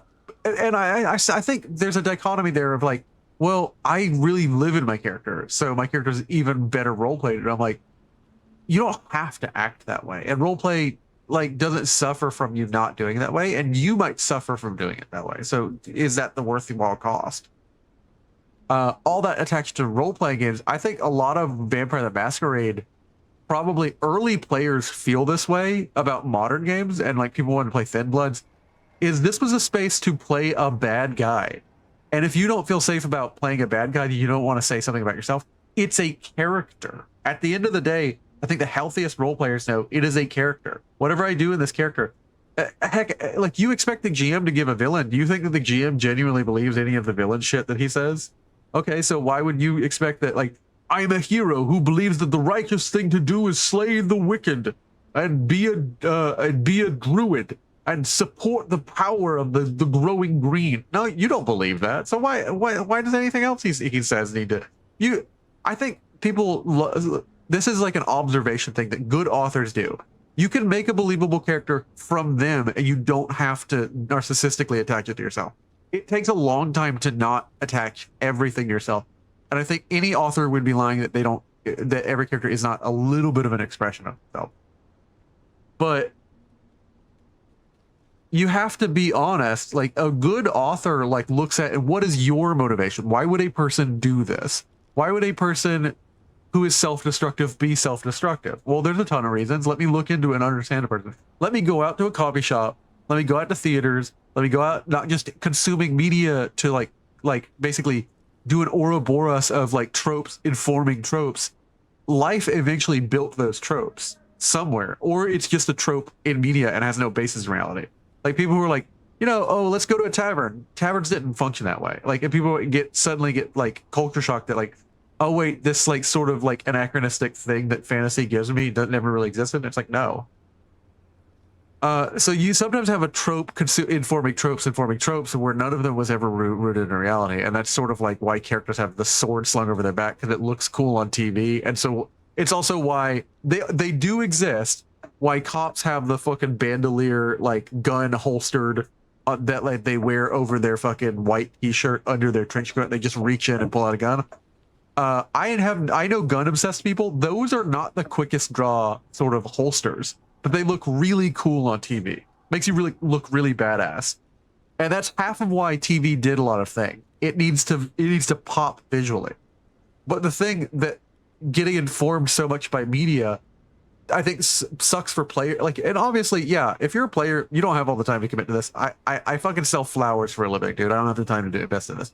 But like, you're always living your life. There's nothing lost by going and observing things. You don't have to be an author, but spend a bit of your time learning outside of just media informing media. I think a lot of people said a lot of writers suck because they're not going and living life anymore.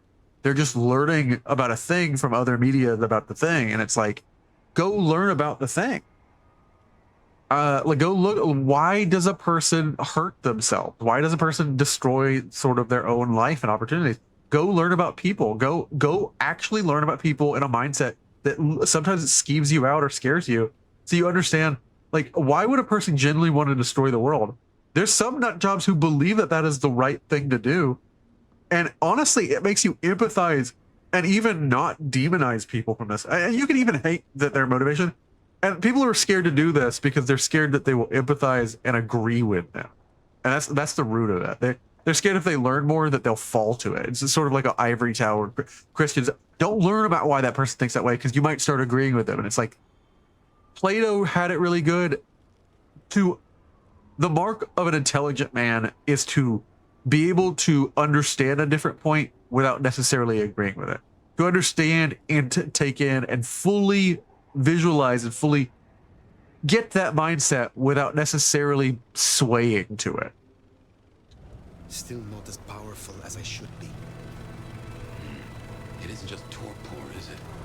It's something to do with that mark. I lay odds on it.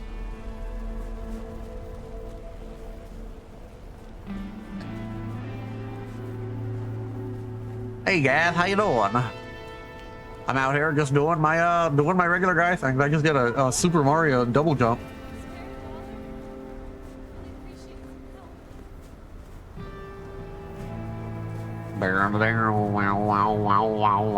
How big is this city?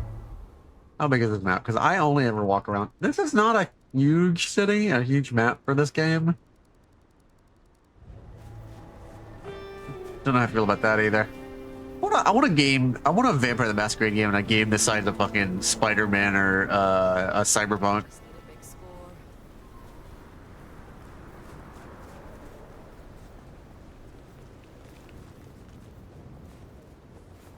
And the coolest part about a game like that is like, okay, cool. You don't need to, all you need to do is give us exteriors and a little bit of interior. And then the coolest part then is if you want to release 40 DLCs, you never have to make a new location. Just detail the buildings you have. Let us then walk into them. And before the DLCs come out, they're just set dressing.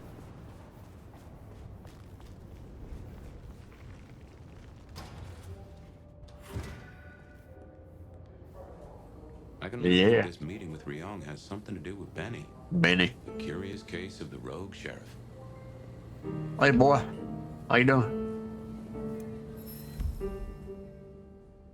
Discovered this letter looks like it was been printed recently, but it's a printout of a badly photographed original, which looks much older. To the current print, or whoever holds the biggest stick in your shitty little court.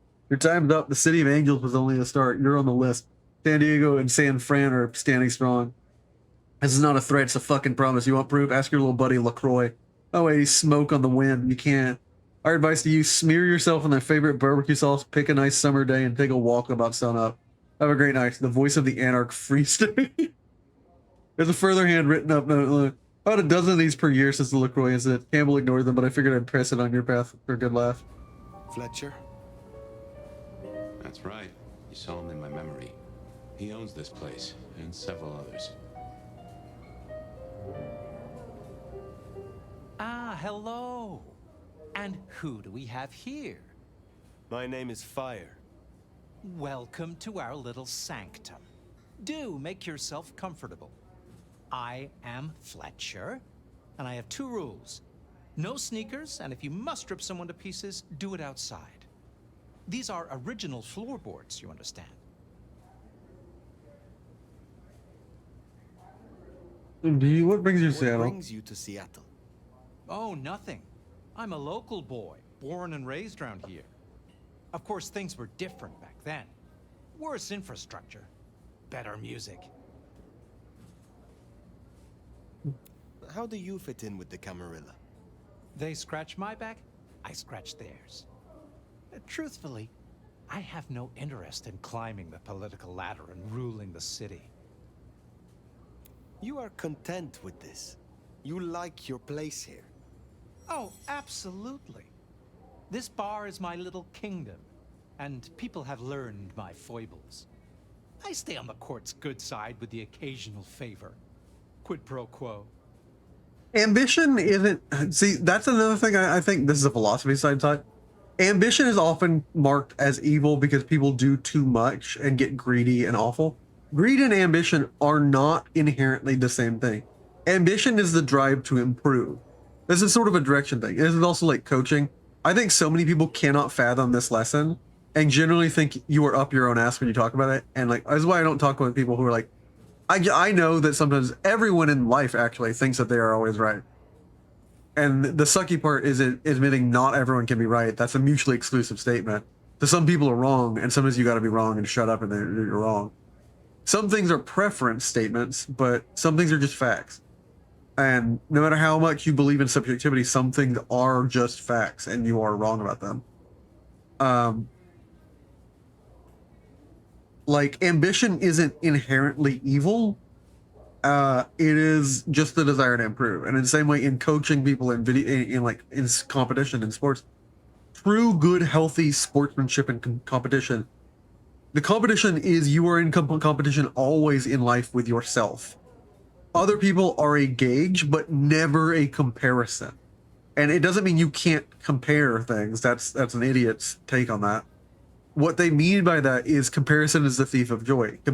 You don't compare where you are with other people. They aren't living your life. Like you are not to another person ever an apple.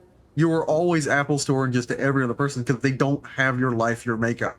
So when you look at another sports person, for 1,000 reasons, it's not anything fucking as stupid as genetics either, or eugenic bullshit. It's what I'm saying is like, okay, so you're not as good at dunking or anything else as another guy on the team. Like, focus on how good you play your game. What is your lap speed? What is how many trips on the court can you take? How many free throws can you goal? How many scores do you get? How well are you handling the ball when you have it? And that's what matters. It does not matter that you are the more important person. But if people genuinely believe that, they stop being mad that they don't have the position another person has. They stop wanting the most important position, and they stop needing to be better than the other guy. And generally, you cannot. These kind of wisdom takes, a person will externally tell you that they believe them and even think that they believe it themselves. It's like people know what's socially acceptable, and so they tell themselves that they believe it because it would be social suicide to say the opinion they generally have that that's bullshit, because everyone sort of subtly knows that even if they all don't collectively believe it, they know it's true and righteous and the right thing. That what matters is on the inside, not how you look. But a lot of people don't genuinely believe that. They think it's just fucking chud incel behavior to believe that. And they think, oh, obviously it's how you look. And obviously all getting in a relationship or being with someone is just a fucking game. And it's these people who I think, I'm glad that if they suck at it, I'm glad that they suck at the game of getting people. Because, like, if you think life is just a bunch of tricks and you don't really ever click into sort of these kinds of wisdom, you're just mad that you're not successful. This is what old Christian theology would be like. They're the impotent sinner. There's nothing to pity about a person who's impotent in the world. All that they mourn is that they aren't a better sort of glamorous elite. They aren't the better vampire. The only thing they're mourning is not that they're a vampire, not that they can't get power. They're mourning that they don't get to walk around and fuck bitches and be big and strong. They're mourning that they're the lowest person on the totem pole and they get the shit kicked in. Not that people shouldn't get shit kicked in and people shouldn't like sleep with people and shit. People shouldn't be like used or anything. They're not mad about that. They're mad that they aren't the one using. And those people suck. Those people suck as much as the monsters using people.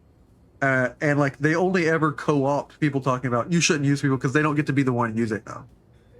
Genuinely good, awesome people get that like you compete with yourself to improve yourself. That's healthy competition. You love people and you know that it's not what matters physically. Yes, you get attracted to that. That's a side benefit. But ultimately, you want a place to feel safe and loved, and sexual attraction, as cool as it is, takes up less than 1% of what you end up doing in your life. Like the other majority is how comfortably can you live with a person and how miserable do they make you? And is their constant nagging feel like a dripping sink that never fucking shuts up? Like that kind of stuff. But people aren't smart enough to get that or something, or they don't get. It's not even a smart thing. I think that their soul just cannot get it yet, and sometimes it just takes a big event in their life. So, do you own this bar? My dear Fire, this is more than a bar. This is a living piece of Seattle history. Built it up myself. Started out as a speakeasy in the old days. Back then we had a laundry service up front and the booze in the back. Now the booze is the front. Ha! Horse feathers. Time's getting on. I'll let you go. Have a pleasant night, Fletcher.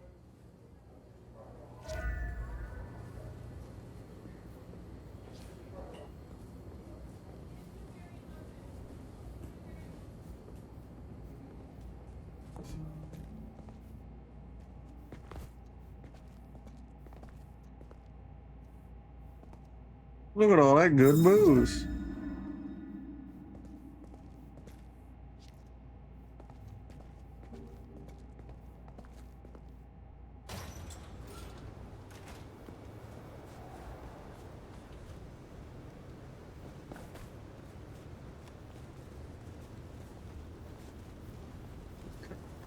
I think so. This is the last, for now, thing that just suddenly popped in my mind. The thing that I think also I just I realized, and I want to have a cool discussion with someone. There's not a fine line. There's no perfect. This is one of those subjective things. There'd be nowhere you'd be able to perfectly solve this. So a lot of early tabletops knew that they were a game, and also they weren't big enough yet to take themselves seriously. I think there's a big problem with so many modern day things that are built on brands that have built themselves up over the years, where like they feel like they have to take themselves seriously. Like Vampire the Masquerade and Vampire Players. This is just both a community for the tabletop and community for games thing, and the game itself feel like they have to be serious. But if you go and look back at early entries of like things mentioned in the early Vampire or things mentioned in early Warhammer, we've got Obi-Wan Jacques Clouseau, who's like named after, it's just a goofy fucking name, and he's got a fucking yin yang symbol on his chest, brother. And he's one of the first named Inquisitors that we meet in any media of Warhammer 40k. So that's a big deal, and he looks like a fucking goofball. And shit like that, and then you find out where Elder Scrolls came from, that it was just a goof game from like Julian LeFay playing D&D as like a research to build up their lore for their setting, with a bunch of like maybe a team of like 10 people, when they were building Daggerfall, when their team was maybe 20 or 30 people. And then you have to realize that like at that point it's like, okay, how often should we take ourselves seriously, and how often should we let our players goof around, and should we resent our players for goofing around? Because I as a GM, sometimes I get annoyed that my players want to turn everything into a meme when I want it to be a serious moment and I want to make a message. But how often are we like highfalutin shit? We're like, dude, it's a game. We're like, I think sometimes even your goofy players want to be hit with like, oh man, that was deep and meaningful. Even in a campaign that is like 3 years spanning, these are guys who come in. It's a beer and pretzels game. That's the expectation they set to you. I think that they don't mind getting hit with that.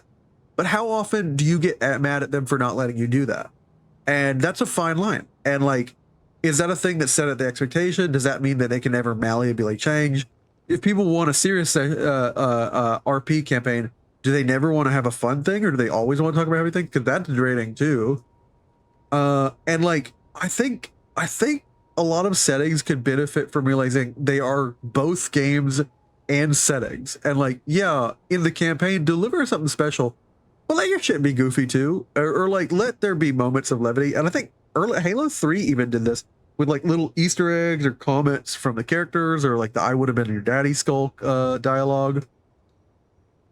And I think a healthy game keeps that in mind, that it is a diversion, and for some people it isn't even like an escape. Some people are just they don't have anything to escape from. They like their life, and it's just a fun little addition. That's not even necessarily escape. Isn't That's me being kind of mean. Escape isn't always your life sucks and you need to escape from it. Escapism is life. It has a lot of things going on. I need a break. I need a reason. I need a thing to occupy. I heard this before. It's an analysis of like women talk things out, men bond through an activity, and it's not because men can't express their emotion. They have an active empathy versus a verbal empathy. Men have an active empathy. They go and do an activity with you, which gives them a cause to be with you and express and get to know you that way. It's not that they need that as an excuse. It's just sort of how they empathize. They also empathize through doing things for you. That's just sort of a dichotomy, and that's a general dichotomy anyways. That's what all men and women think. That's painting with broad strokes. But like, I think games might benefit from understanding that a little bit better, and like trying to analyze, where is this a friendship thing? Where is this like a group thing? We're just hanging out together. And like, hey guys, can we do like a serious take today? And like understanding occasionally they're gonna meme if they're memesters, and occasionally they're gonna like role play edgelord if they're edgelords, and then sometimes you throw that for a loop a little bit. I think the people I can't stand are who are so inflexible on that. It's like who they cannot code switch at all. They don't want switches, because I think that they're a little bit selfish in that, a little bit like locked in a way that no normal human, or not an average normal human being can do this. Average normal human being can code switch, and they don't want to. They're maybe stubborn, maybe they're in a bad unhealthy place, and the only thing they can see is that one note in reality. And also they're inconsiderate of other people who might be willing and ready for a moment of levity and what might be a draining campaign. And I think it's just a cool thing to explore. Like, Halo doesn't always need to be end of the world. I have to save. All I've ever been is a machine. It's like, I'm gonna throw a grenade at you, stupid ass. Thank you for coming. A grenade in your nuts. A private audience. I'm flattered. I am flattered. A private audience with the prince herself. Hardly private. I'd like to take you up on your offer. As you heard, the sheriff has abandoned his duties and thinks he's our new scourge. Apparently, destroying Thin Bloods is a better use of his time. Any ideas why? You know why? You can ask him yourself when you find him. And bring him back so I can speak with him. When you say you wish to speak with him, I'm not gonna draw you a picture. Benny left a mess out back. Track him, find him, bring him to me. Do that, and we'll talk about your future in Seattle. And your answers. a moment. You invited me here. Can we talk? I can spare a few minutes.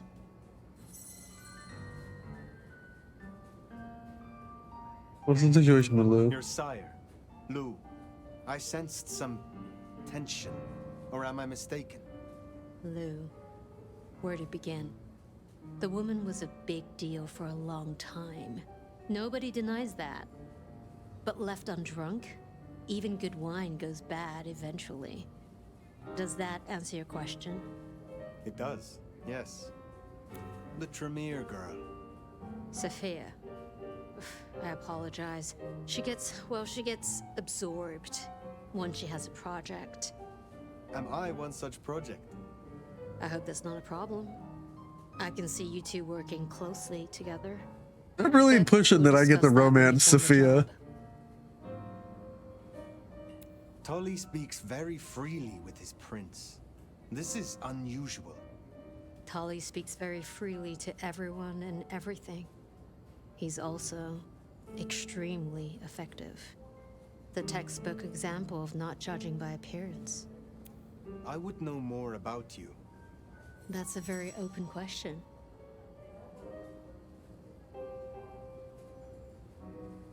I would like to hear about your former life. Who was Ryong Choi before she was prince? Who was she before she became kindred? What do you think? You took me as a business set. You have had a long career in business, I think. Obviously. I'm curious it doesn't surprise you that a woman could do that. It's been a long century. One night I will tell you of Qasem Sultan. But for now... Yeah, people act like women never had any cool positions of power. There was a female pirate and shit. His business administrator. And to my shame, his ghoul. A glorified... There's a thing to be said of like, how impressive is it that you're a woman businesswoman in an era where we've made that normal? And how impressive is it when you're a woman businesswoman when it's not normal and you get pushback?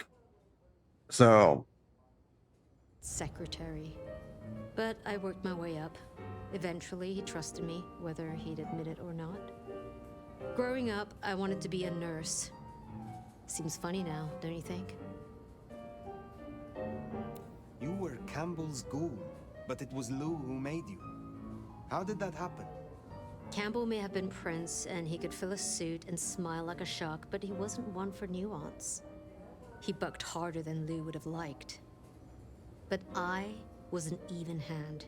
So, she made me her insurance policy. Campbell wasn't thrilled, but what could he do? Besides, it was Lou's call. And you don't piss off your sire, even as prince. You are prince, perhaps unlooked for. Does the change unsettle you? Does the city falling apart in 2 nights unsettle me? I'll say this. I've got a lot of experience putting out fires. Don't get me wrong, this bullshit is something else. Luckily, I thrive in fast-paced environments. Thank you for indulging my curiosity. Of course. I think you'll do well here, Fire. I'll see you back at Weaver Tower for your report once you're done. I do like the idea that everyone's indulging him calling himself Fire. I think the older vampires know that it's bullshit, and the younger vampires, like, they don't know he woke up and saw a fucking band poster. Like, his name is Fire? Yeah, that makes sense. He's probably as old as it. The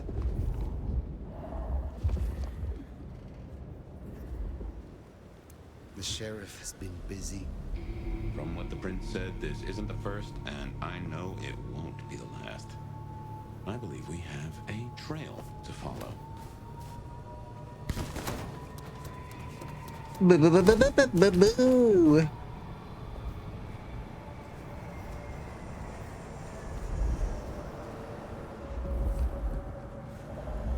Benny is the sheriff, the deliverer of the prince's justice. He must know what waits for him. Why would he rebel? Sure. Campbell's final death pushed him over an edge.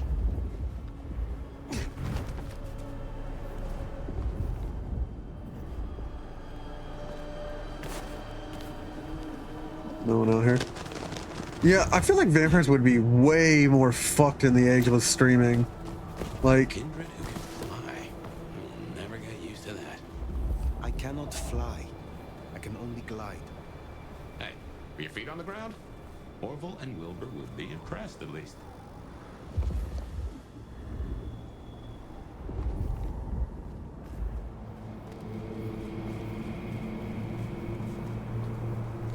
yeah, some of that is the turning into a bad thing not a thing in Vampire the Masquerade?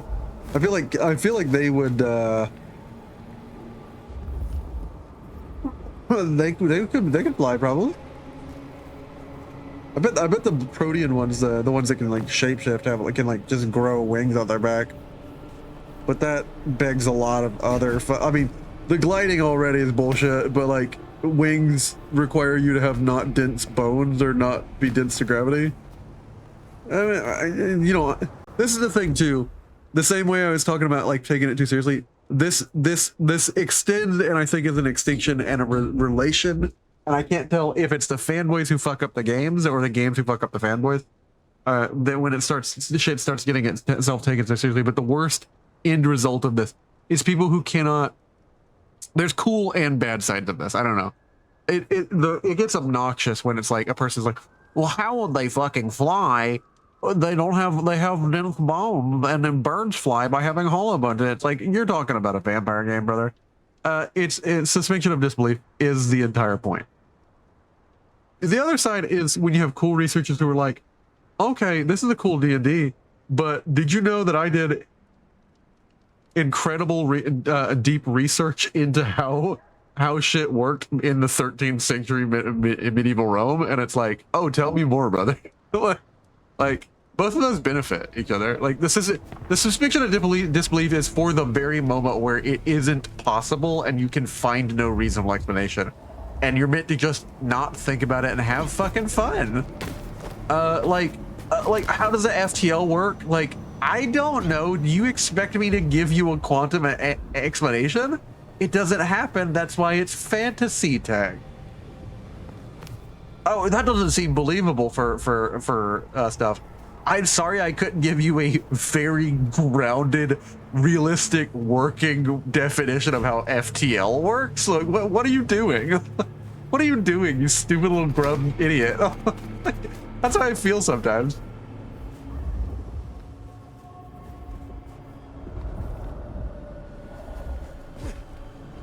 I can't believe this. It's like not my problem.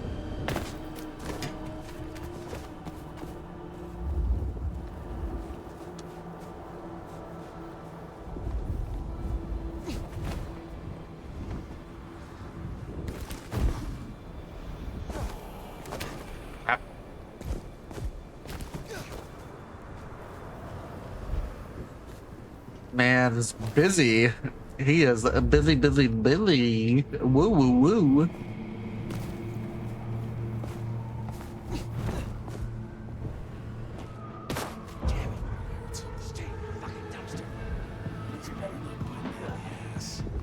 Shut the fuck up! Anarch's at wager. Better be on your guard. Oh! I didn't even mean to do that! I just snuck up on that dude and broke his neck! That guy's got a gun! He's got a gun! I'm Batman, but like in a vampire way. I'm Batman in like 3 different ways that don't make sense. Oh, they can hit me in the middle of an animation. Fine. I mean,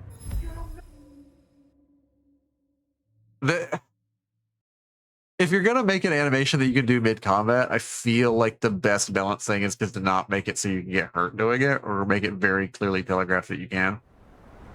Don't said wager. They'll be on their guard.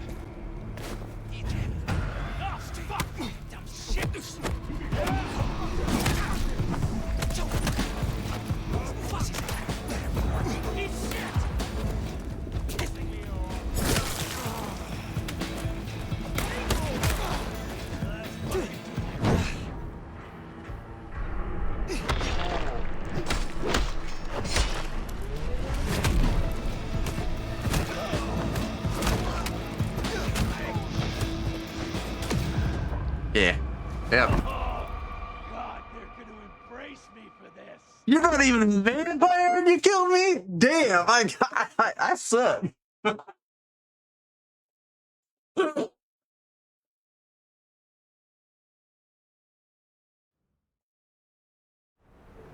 Alright. Said wager. They'll be on their guard. He's gone already. Come out of here. Cool. Instant kill on that guy.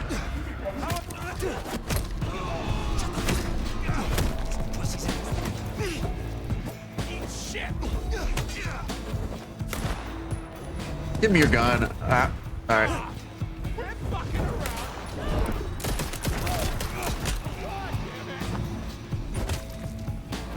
Come here.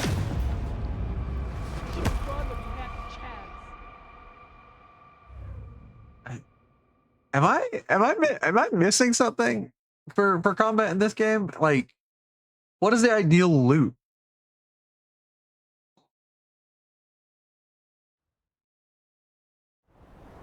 Anarchs, I'd wager. They'll be on their guard. He's gone already. Got him. Come out of there.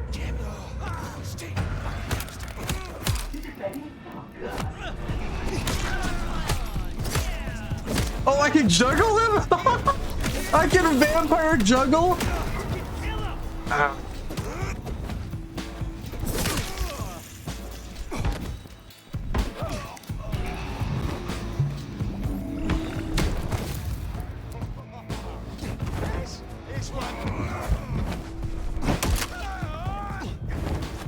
Oh, let me juggle him, let me juggle him. The fact that I was so happy when I found out I could juggle him.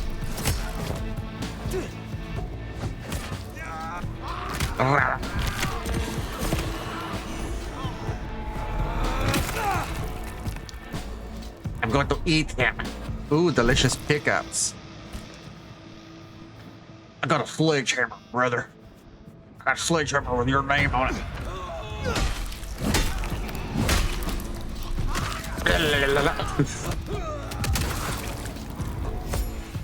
There, the one hiding in the dumpster. Said they know where Benny is. Guys. Don't kill me. Please! Please! Where is he? Who? What do you mean? I will not ask you again. Where is Benny? We found his haven, the auto repair shop. His kid's there, Max. Please let me go. No.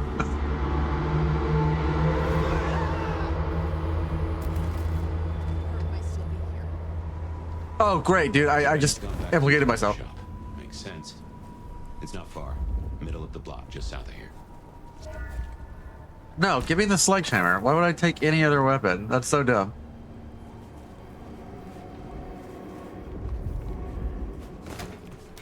The perp might be up here. And now that we're looking up at the ceiling, let's glide. Alright. But that's that sort of like asshole, like annoying fanboy who can never be content about anything and always has to complain about something that doesn't make sense. That comes from people who consume media endlessly and can't understand that, like, I heard one really fucking biting criticism, which was like, this is coming from people who no longer think that they're like, it doesn't make sense that the villain always loses. It's like that. What's the power scaling on this? It doesn't make any sense. And they look at like media as like authoritative reporting on a world that exists instead of a fucking story. Like the moral in Aesop is that the hero wins. Like, what do you mean that the villain never wins? What are you talking about? There, the auto repair shop. If we're fortunate, he's still... Door's not gonna budge from this side. It's Benny's haven, I think, so it's safer than houses. And maybe there's another way. It is always wise to have more than one exit.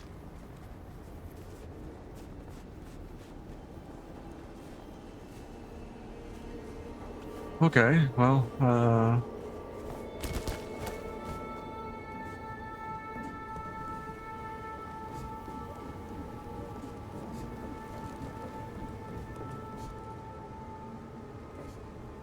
you look lovely in neon lights.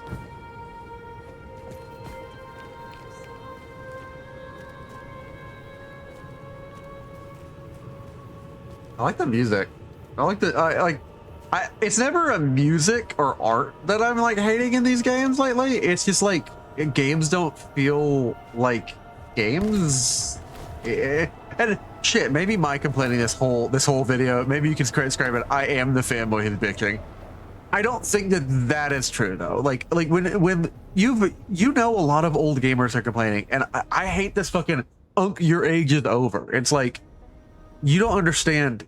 If you believe that, if you believe previous gamers' age is over and you don't fucking get to have content that you used to enjoy, for one, that's incredibly hateful. For one, you're fucking full of it and your opinion is shit and also already rooted in hate, so you should shut up.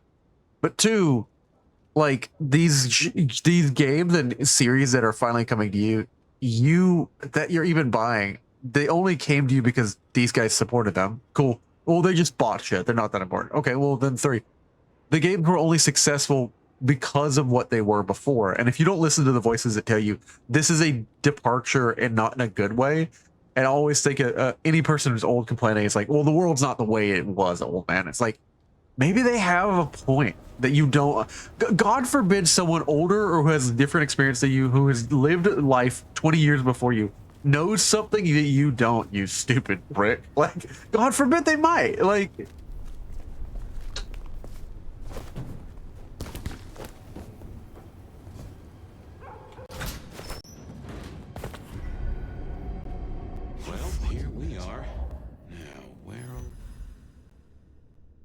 I, Adrian Martin, I'm a lying fucking with I owe Billy Muldoon $234 to be paid before he comes to, for my other fingers.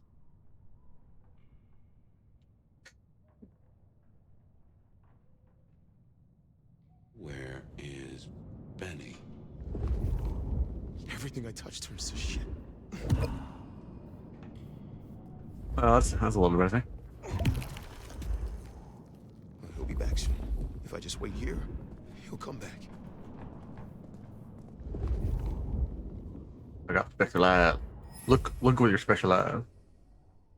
Fabian has recalled some of his fast motorcycle at people circus. She takes premium only. Don't remember she's a classic. Treat her like a lady. I'll talk it through. I can still fix this.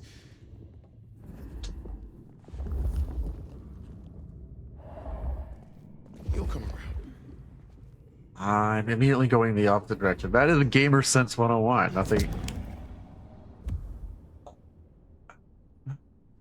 Can I talk about that as a design thing right now? There's nothing more frustrating than there's a guy in another room giving a bunch of voice lines. Yeah, sometimes as a gamer you want to see how many voice lines they have before they run out. But also it's like the entire premise of the room in this situation we're in is that like someone just knocked on our door and we gotta answer. And like we're like the reason they have voice lines is they're like, oh, I don't like the game setup where like you could take as long as you want, nothing ever happens. Oh, this building is burning. Well, we don't actually have to get out. Give me consequences to goofing the fuck around. Like, okay, if you want to set like a really cool Easter egg or like even an unlockable where like you got to go find that thing really quickly before the building burns down, do that and make it like a speedrunner or completionist thing. And even set the real, like, don't ever like give me an or maybe give me an easy mode where that's not a thing, but like in the normal mode, make the time limit that is implied in the narrative real. Like, oh, the building is burning, and if I don't leave, I'll die. Make me actually get a game over. God forbid, it's a game over. There's save points in games nowadays. What's the worst that happen? Like, and like. The gamer instinct of, well, let me go check in the other room. That's so built and baked. That may never go away. You may not be benefiting from fighting against that. But I want a game setup where like I think a lot of good games are doing this where it's like, hey, like there's collectibles in these buildings all over, and like I want a message. You can revisit these buildings if you want to go do collectibles. Just let you know we can go back to them. And the second it's like, hey, you want all the collectibles we mentioned you can find earlier. If you go do this next quest, you won't be able to find them. That is fine, because then that communicates very clearly to the player when they can no longer do them, and if they are a completionist, now they can do them, and they can feel the narrative pressure. And sure, it like suddenly is a jarring halt to go back and go do all that stuff, but that's only a completionist thing, and a person who just wants to play the story won't care anyways. And I like the idea that I don't need to ignore the narrative pressure if there's a guy in a room that obviously I would immediately walk to go explore this other stuff. And I just feel like there's a better way to do this, that you don't have to feel like dichotomously pulled between, oh, there's probably cool shit in that other room, let me go loot it, and ignore what I would obviously be doing. Like, I feel like there's a better way to do it instead of putting someone between the obvious, like their narrative instincts and their gamer instinct. Wait here, he'll come back. Benny? Hey, who are you? Huh, Max. Should have guessed. are Max, aren't you? I need to know where Benny is. You need to leave. You need to leave. Balloon, where is he? He's gone to cool off. You should leave him be. What do you want with him? The prince sent me to stop me. Sent me. I need to stop Benny. Stop him? Shit. I knew something was up. I knew it.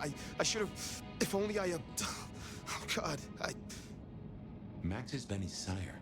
Some folks get it the wrong way round. You knew something was happening. Calm yourself. Explain it to me. He'd been away a lot.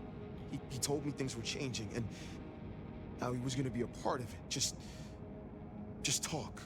Venting like he always does, but he meant it this time. God. Where is he, Max? He is still my child. If nothing else, I deserve to know. What are you going to do to him? Your child has been on a murderous rampage, killing Thin Bloods and crossing the Prince. The Prince sent me to stop him and to return him to her. Oh my God. Benny. My child. You gotta stop it. I know. I get it. I think he's at the Western Road construction site.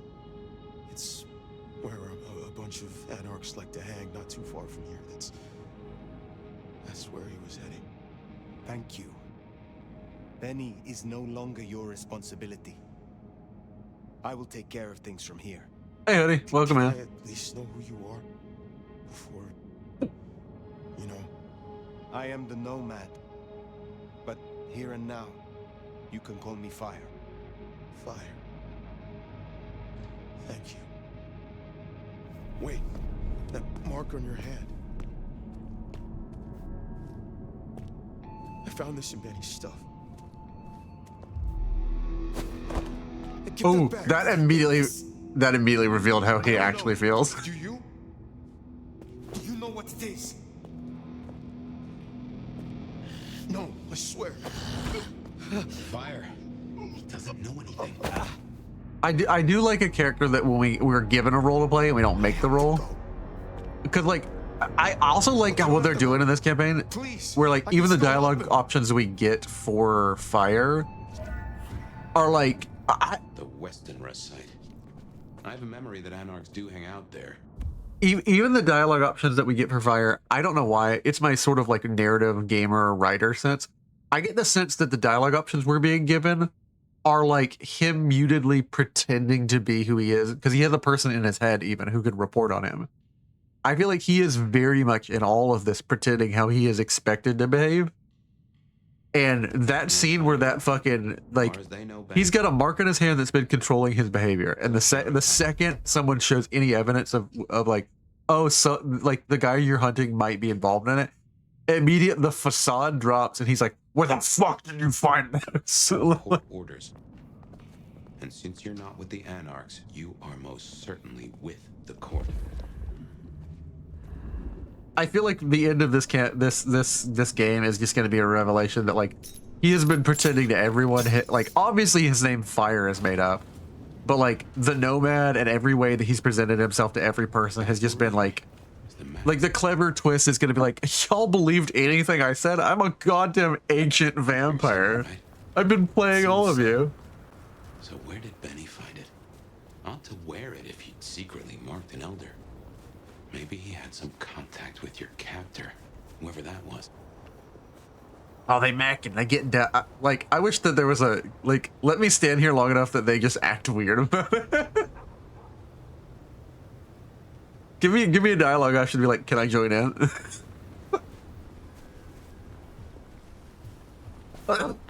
Man.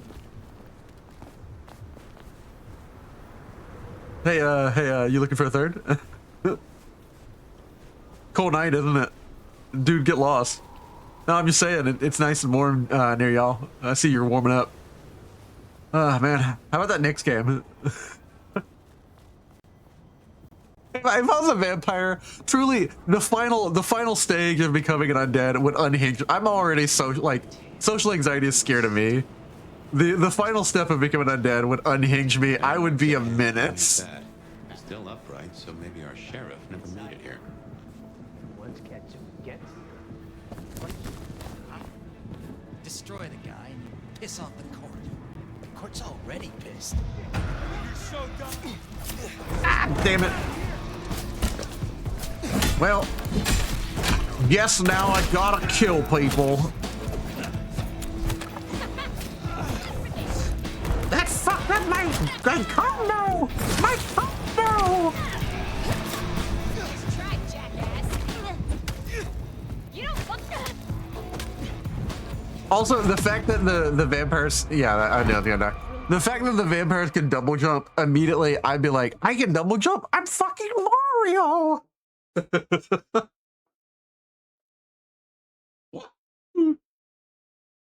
The Masquerade would immediately kill me. I'd be obnoxious. They'd want me dead in 1,000 different ways.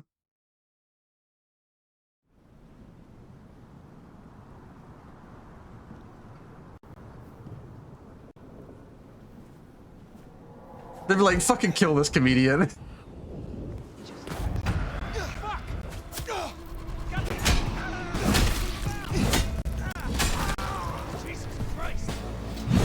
Whoa, that straight up killed that dude!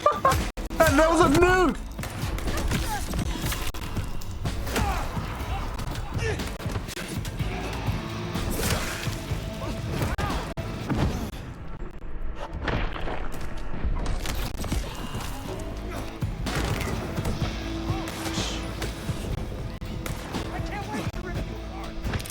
I can't wait to rip you apart!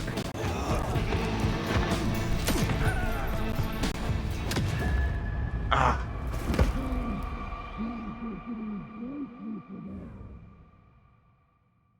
That sledgehammer full-on down slam was just a nuke to the ground. That was cool. Yeah,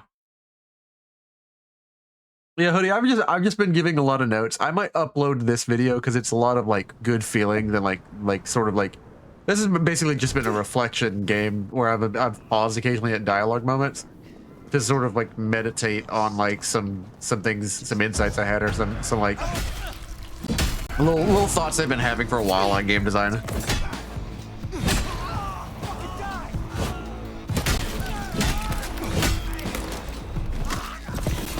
Delicious. Tastes just like chicken.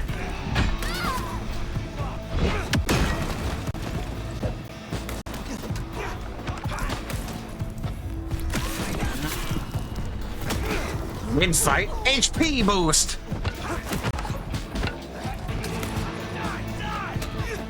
Man, the guys with guns, like, I don't know how to deal with them. All right. You're all dying. I'm gonna use the kick move on ya.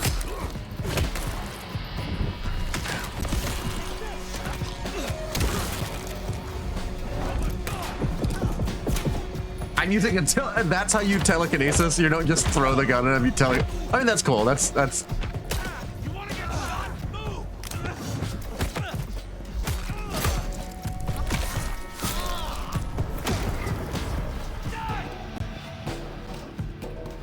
Give me 1 second, dude. I can't pick up a brick, a gun. Okay, yeah, it works.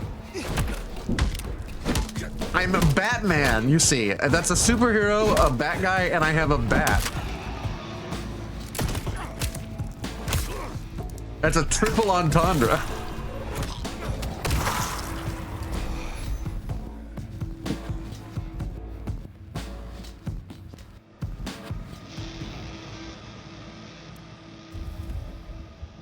Ranged weapons. Ranged weapons in the environment can be picked up by drop the weapon, hold X to return to fighting with your fist. Right, it can be pulled from a distance, telekinesis, and then transferred to your hand with X to wield them directly. When not targeting a held weapon, it can be transferred X to telekinesis. Uh, okay, so that's how you transfer it in and out of technically. So firearms are highly effective dealing with threats from a safe distance. Will draw a lot of attention when fired. Yeah, because cops tap out a holster or draw a firearm. Okay, cool. Every time you lock and unlock an ability, you get a new. Oh damn! I don't actually like the hood up. I don't like the hood up. I prefer this. Every time you unlock an ability, you get a new outfit. Well, let's see here. Yeah, I prefer being Batman. Seems Benny already came through. So how did he get in? He wasn't through the front. He's locked up tighter than a constipated rattlesnake. Benny's trail should be hard to miss. Cheap cologne and violence. Cheap cologne and violence. It's a knife. Well, I can't be the knife man. That doesn't make sense. I have to be the Batman.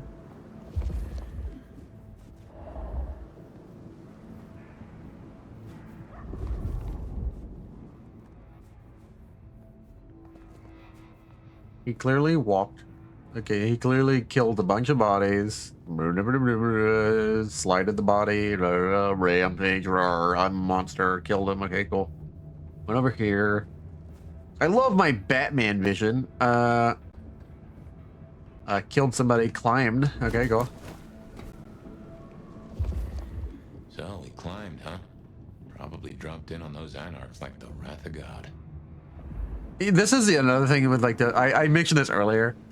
I like when every AAA video game feels the need to put some motherfucker in your ear who explains shit that I literally just said that. I am thinking. I have a brain.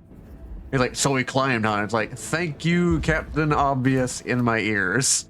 The second I remove you from my being, I will be happier.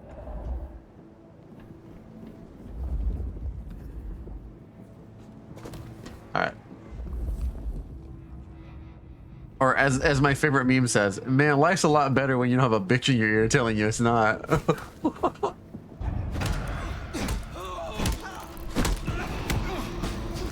You kick me, I kick you, suck.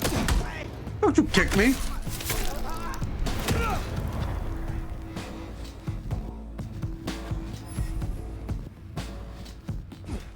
You're fucking dead.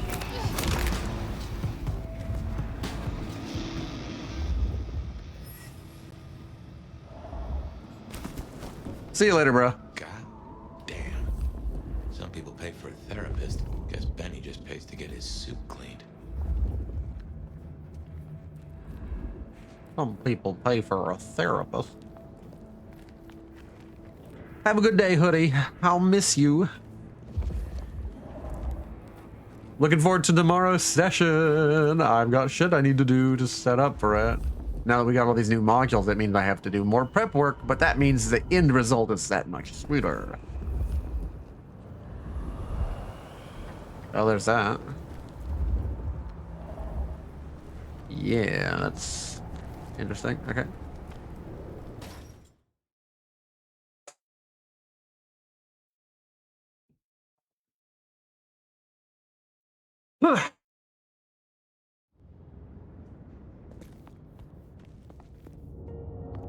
How will I know Katsumi if she's here?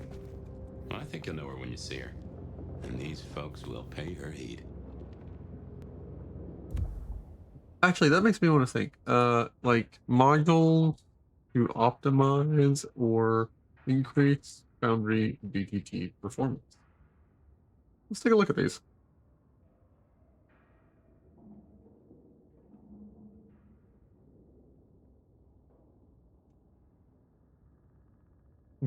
Geno's Phantom Performance revolutionizes data handling via Shadow RAM architecture that alleviates large world and actor collection bloat.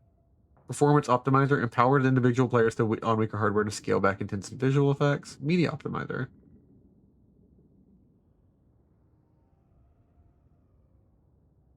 I might check both these out. So the Media Optimizer sounds like what I need. And then And then, of course,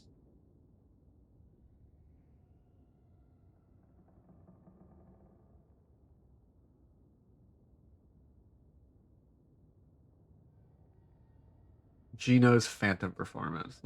Is that still being upgraded? Is this? Yeah, 5 months ago. So yeah. Zero latency hydration. What do these words fucking mean? Is this some bullshit that someone came up with?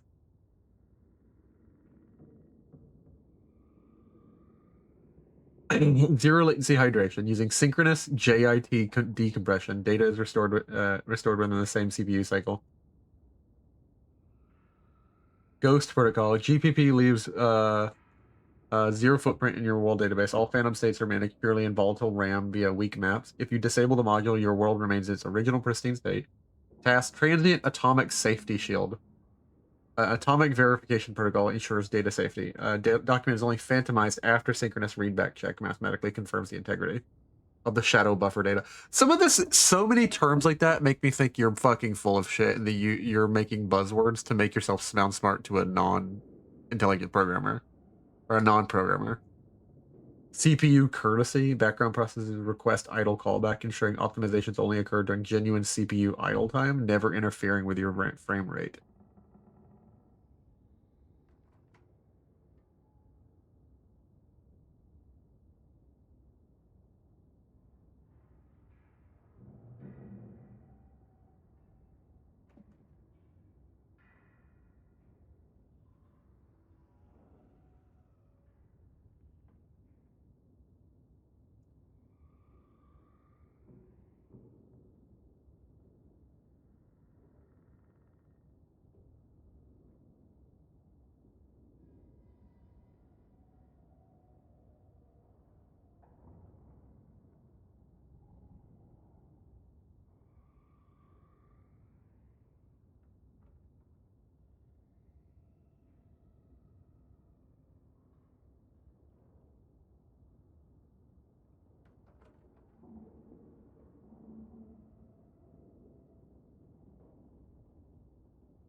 Yeah, I love when actual people who are actual devs that don't use AI know what they're talking about. Don't be fueled by the fucking technobabble on the package page for Geno's Phantom performance. I don't know why this is even permitted.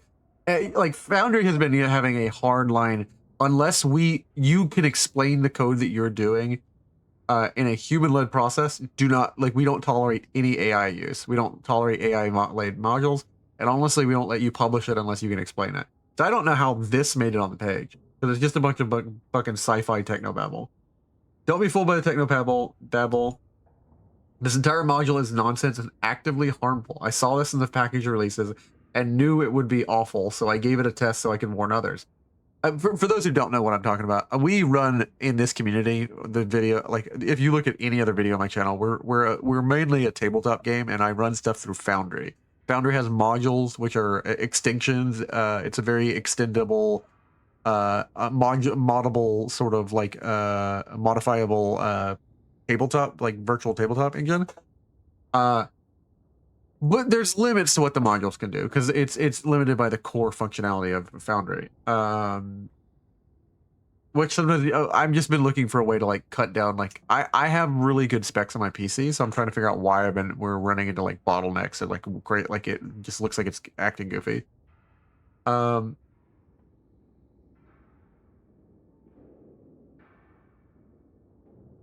like a lot of people are calling bullshit. This will possibly delete some of your data because the developer, he's not a dev, it's AI slop that he codes and has no idea how it works. Has no clue what they're actually doing and is messing with source data and just outright deleting it in memory. Do not fucking install this. Take my word as someone actually knowledgeable with Foundry API and actually knows how to program himself. Zero latency hydration, utilizing synchronous JIT compression. Data is restored within the same CPU cycle. Phantom that appear fully complete to the engine and other modules at all times. I'm curious how you're managing to decompress data in a single CPU cycle. You know, the thing that does the thinking. Call them bullshit. This is some vibe-coded fever dream.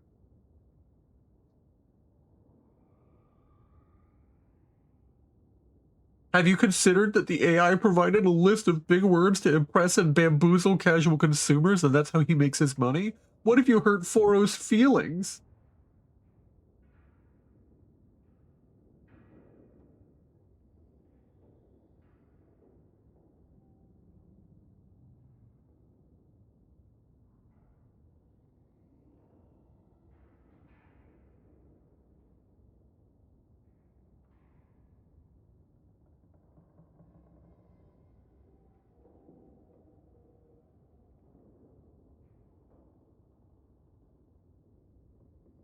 I don't want to dunk on your project, and I'm glad to see more people developing modules, especially for optimization for Foundry.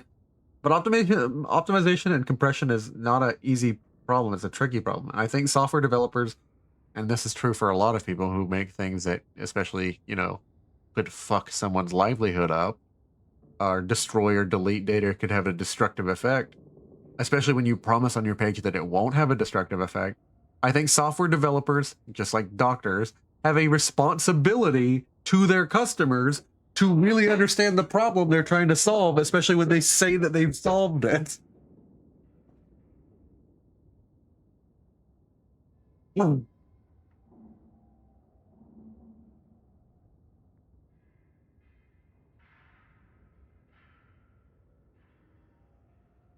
Download free RAM.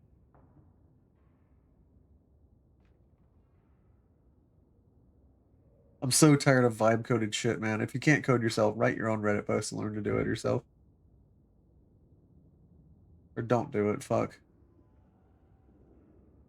You vibe coded a plugin that saves 10 megabytes of RAM. Congrats. Yeah, just fucking ream the dude. I love it. I love that this community cares so much about data integrity. To clear, GPP is an in-memory optimization using proxy and weak map to manage state. I see that there's a lot of healthy. This is the OP.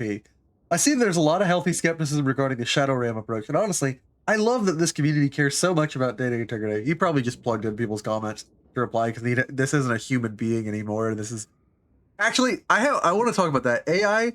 I feel like AI turns other human beings into vectors for like via making them fucking like sycophants and like priests of its religion. Like, you're not a human anymore. You're a viral vector for AI for other people to like gull it down your stupid slop shit. Like, to clear the air, GPP is an in-memory only optimization using proxy and weak map to manage state. It does not possess any logic to write to the world DB. If you're a dev and want to see how the hydration cycle works, check out my my fan of performance page. I'm totally open to PRs if you find a cleaner way to handle proxy overhead. Let's make it better together. And they do this because they're weak soy boys who can't handle the criticism, and if they actually replied personally, would make themselves look bad. And they have enough cognizance to know that that optically doesn't look better.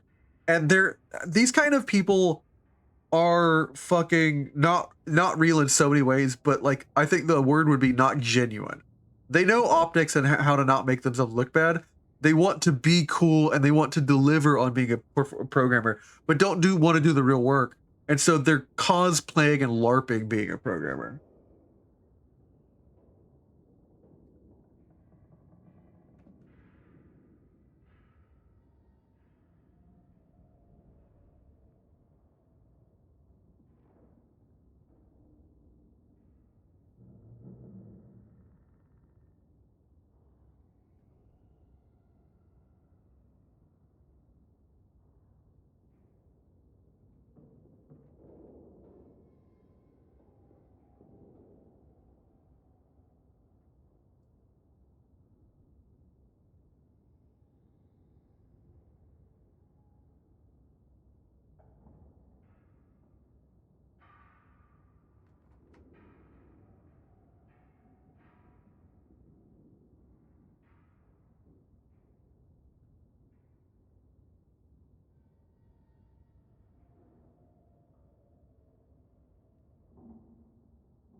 Yeah, that kind of stuff makes me angry. Not the least of which because it fucking bloats my search. Ugh.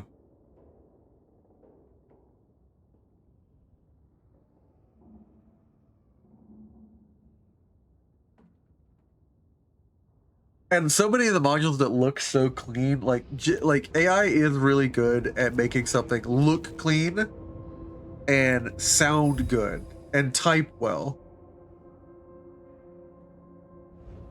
but it's not good at actually delivering a product, like a thing that actually functions or can be maintained over long term. Like, because it wants to give you a solution instantly and quickly, kind of like bad actual programmers, because it's sourcing from all across the internet. And what are most of the programmers on the internet but just shit programmers? Like, a lot of stuff is open source, so it can pull actually good stuff, but this is the thing that people genuinely do not believe. It can't create a novel solution. It is a bot that looks at patterns and does something with those patterns. It can't solve. Blood wants to stay friends with you. It can't solve something with a novel solution, because it itself isn't novel. Someone started writing a message. Started my internship. Things here are great. Everyone's super friendly. I won't be able to visit for a long time. Work is real busy.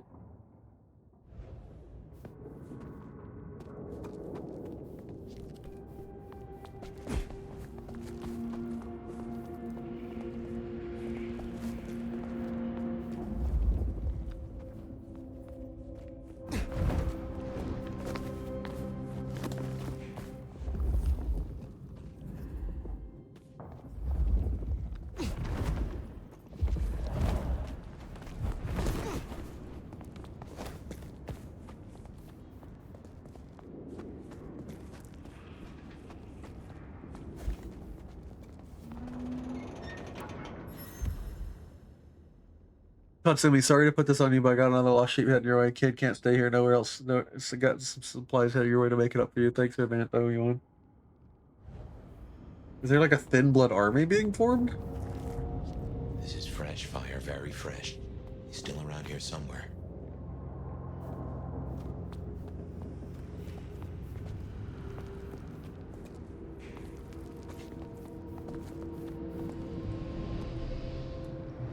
This is taking too long. Just want to go down to the basement, tear his goddamn throat out. He stays in one piece, at least until Katsumi gets here. We can't go pissing her off. Protection. What's that worth now with Campbell gone? The deal's off. A deal? Interesting. We could...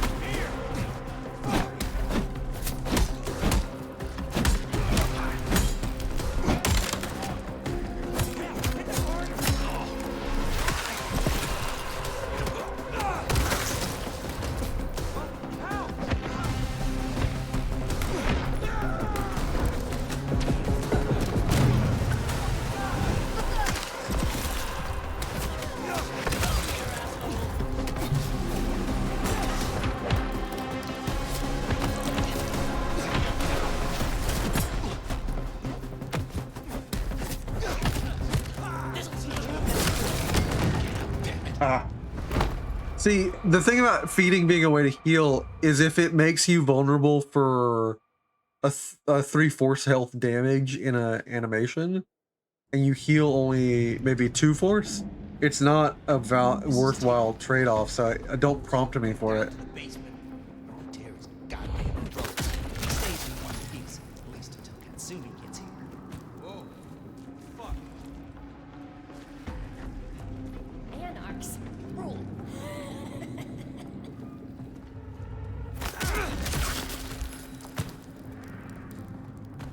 Of course, there is a way to do that.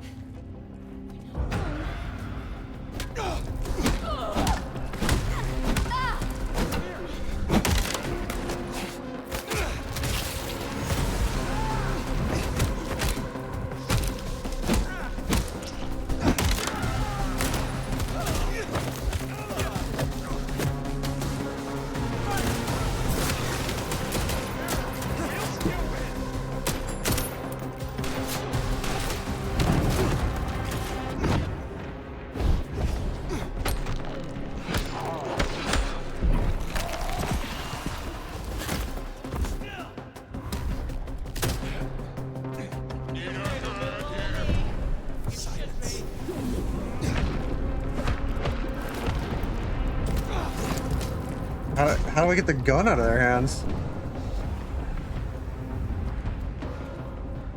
Just keep it together.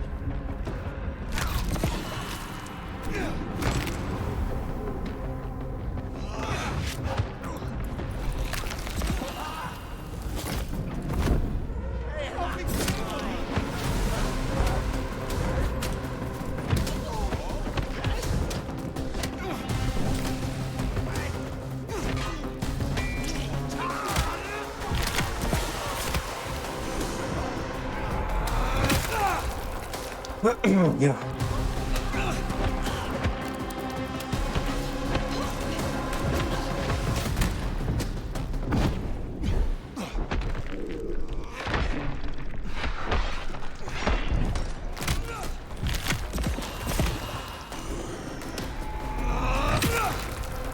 Cool.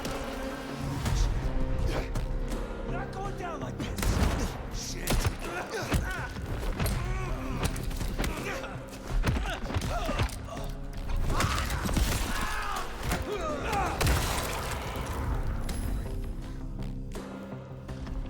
Well, that's a lot of deadly. Oh, shotgun. I will keep this in hand.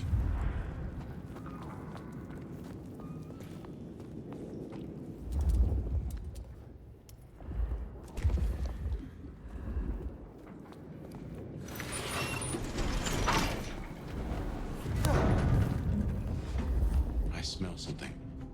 Fresh concrete and Blood. A lot of it. I think we're close.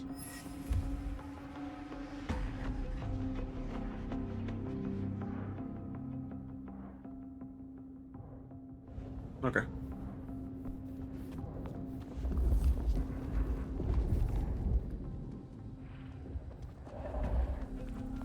Wonder if being bit means you don't get cold no more.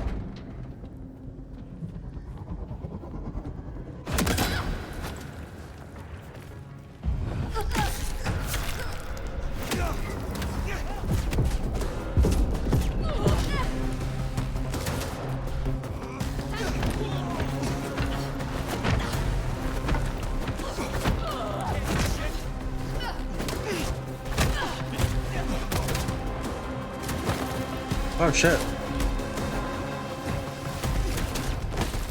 All right, fuckers.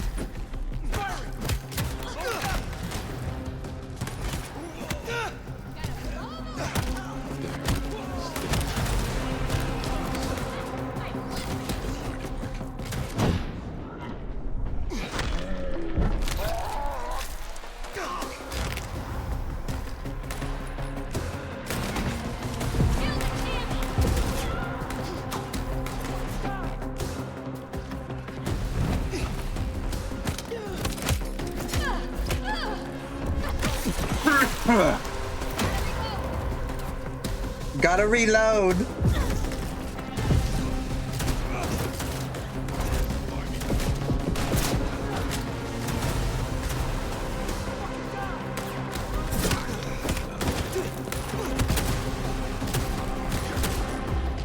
Oh damn, so your shotgun just be like bow bow bow bow bow. All right.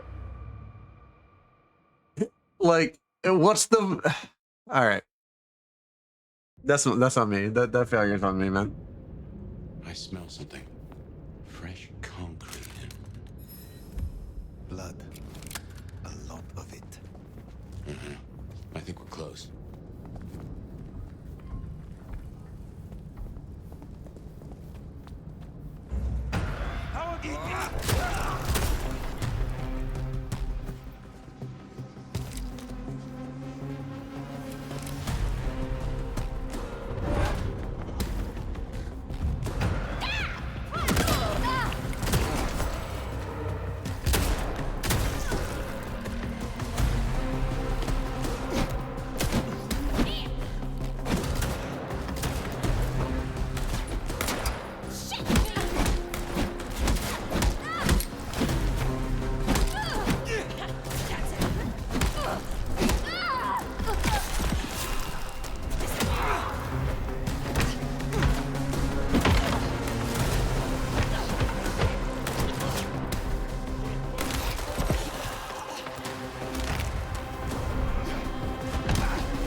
You trying to fucking steal my blood, brother? You using blood magic on me?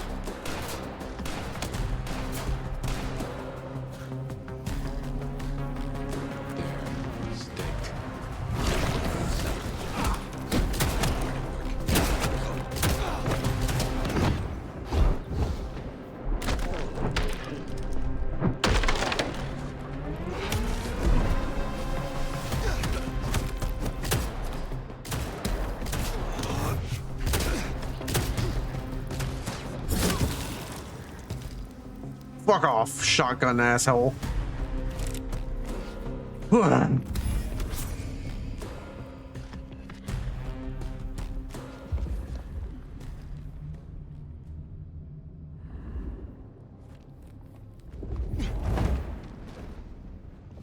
Oh, cool, edgy, fucking, yeah.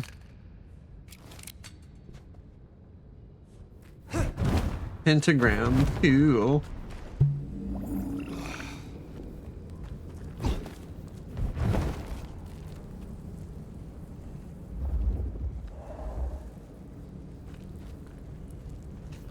Defeat. I just did that. Are there more captors I have to beat up?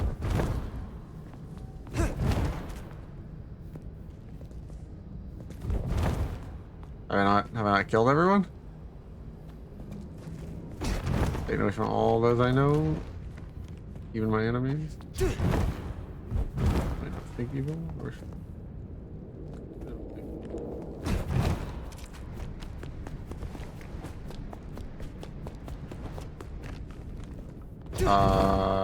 Did a flag not catch? Did I kill him too fast or something?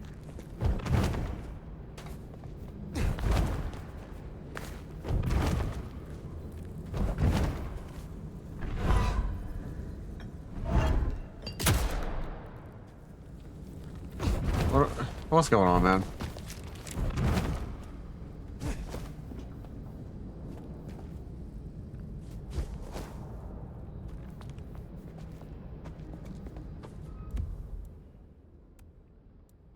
I have to redo that fight because it didn't trigger when I killed him.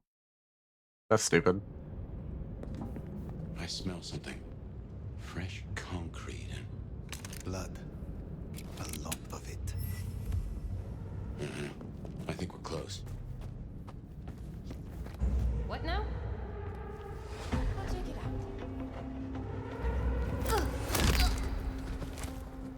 Alright, I'm gonna stealth this shit. We sneak mission in this shit because like I'm not dealing with a fight over that shit again.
Thank you for the shotgun.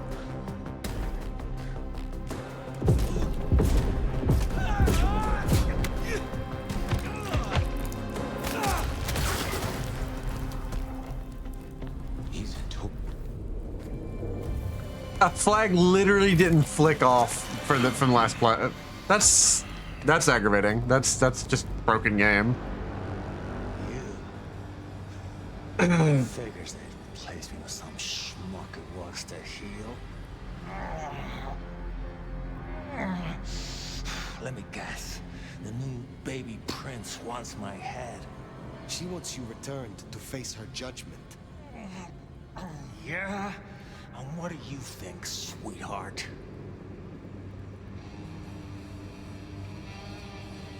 I think something or someone has driven you to this. Cut the fake humanity crap. Everyone wants you to give a rat's ass about their system, their problems, your own fucking soul. I didn't become a monster to play by made-up rules. So you chose the Camarilla, the side of order and bureaucracy. I chose a side who let me slap down the pathetic bums I'm told I ought to care about. But I ain't no Bloodlines pet. And I sure as hell ain't wearing a muzzle. Leave that to toadies like you.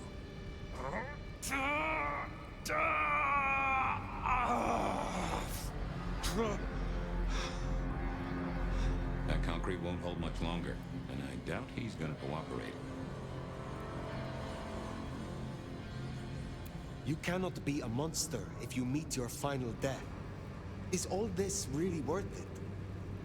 You don't gotta be someone like me and go out gentle. I ain't no glowing embers. I'm a goddamn inferno. I'm the pyre you burn your witches on. Shit, I'm fucking nuclear! Benny, all I need is one excuse. You'll need more than that.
That motherfucker didn't on him, didn't it? He's being controlled by these idiots.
chance, Benny. Go to hell. Not the most cooperative, is he? Katsumi. So what'll it be? You and I have a civil conversation? Find a solution to this mess? Or you go the way of Mr. Muldoon here. Careful.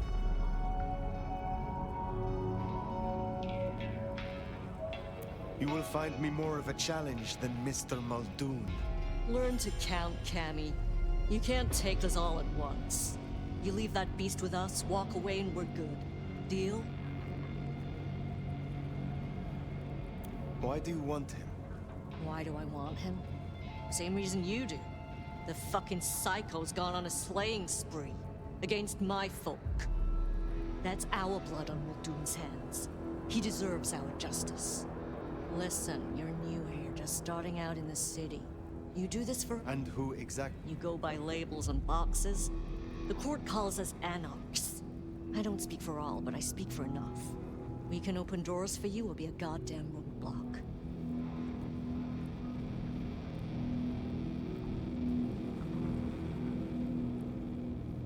You speak of something you can offer me. What is it? Let's keep it open-ended for now. See what you wind up needing most. You're old enough to know how this works. What happens if I take Benny with me? You mean what happens if you try? Go ahead. See for yourself. What will happen to Benny if I leave him with you? A trial first, then fucking Tarantino finale. Benny's the goddamn sheriff. He's got my people calling for war. We're strong. We're not that strong. If I put the psycho down myself, it'll calm the stupid fucks down before they do any more dumb shit. You understand? Let's get— He was not following orders, but still, he is the court's sheriff. The prince must punish him herself. How do you think she will react if you destroy him? What's she going to do? Send the sheriff after us? Short answer is, Ryong's a businesswoman. We negotiate. Like fucking adults. Maybe what you're really asking is what happens to you if you don't keep your promise. Do not presume to know my motives. Sure. I'll just say, why should she care about such a fuck-up of a sheriff? I hear she's got a nomad, another asshole maybe, but not foaming at the— I have made my— Think carefully, hon.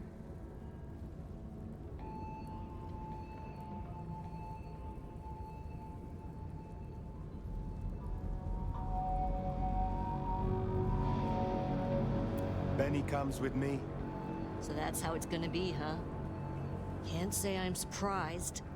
All right. Go on then. Take it. You're just giving him up.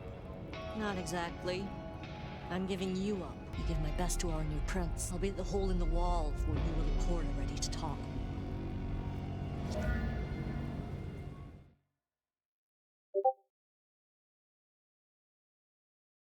I'm getting text. Bat face? Haven't heard a sniffle or a squeak. That's a problem. Sophia, see if you can reach out. He responds to you. Fire. Bearing gifts, I see.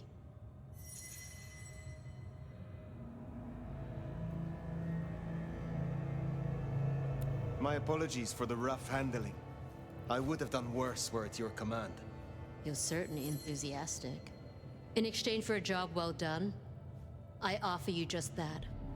A job as the new sheriff of Seattle. Sheriff? Oh my.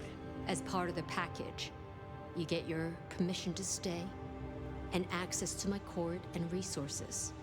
What's more, you can head your own investigation into this Mark business during your downtime. Clan representatives will make themselves available to you, as will Sophia should you require any research. Oh, yes, of course. I could. What do you... Oh, I love dialogue cutting out and fucking up. No alternative. Perhaps we can find a different arrangement. What? Found a pea under your mattress, princess? We could, but I don't like to lowball.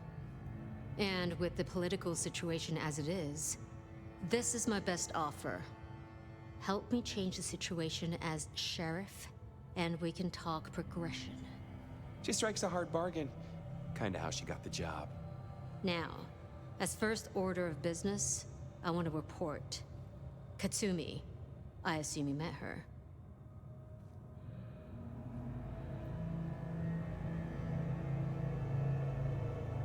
The Anarchs respect her. That counts for something. So she still has strong support. That could be problematic. Appreciate your candor. Clearly, I made the right decision. Anything else? Yes. I believe it was Benny who destroyed Campbell. And you have proof of that? He said he was no Blue Blood's pet. We have assumed his rebellion began after Campbell's death. I suspect that it began with it. Well, if so, we have our culprit already in hand. It's an interesting thought. Anything else? A moment. Oh? While hunting Benny, I encountered his sire. Yeah, Max. What about him?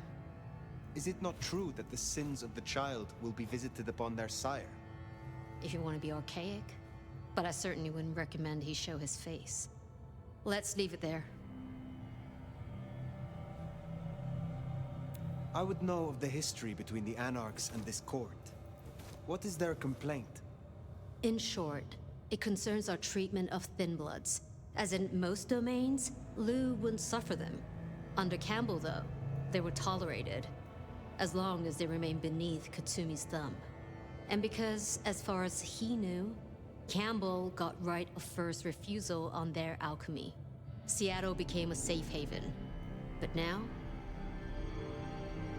If I am to be your sheriff, what would you have of me? Thaler would get you up to speed.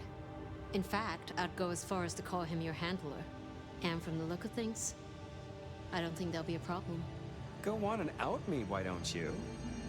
Thank you. That was useful to know. Then I'll be taking your predecessor. Looks like you've had a real good pasting, Benny, old pal. I look forward to our discussion, Mr. Muldoon. And rest assured, Fire, if he reveals anything about your mark, you'll be the first to know. We'll be in touch. One thing before you go, Toots. In your travels, check in on Lou. I told her we'd help out on security. And guess what? That's your headache now. Go have a blast. Oh, and, meet me at Wake the Dead, when you have the chance. I can't wait to pick your brain. In the best way, of course.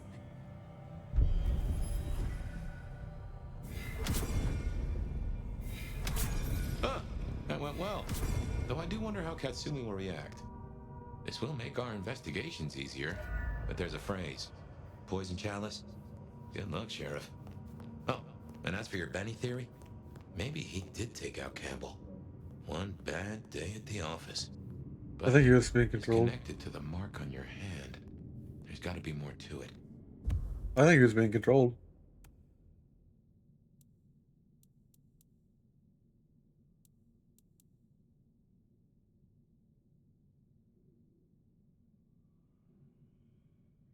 I want to do this. This is so cool. I want to unlock that, man. Lightning strike. That shit's so cool, man.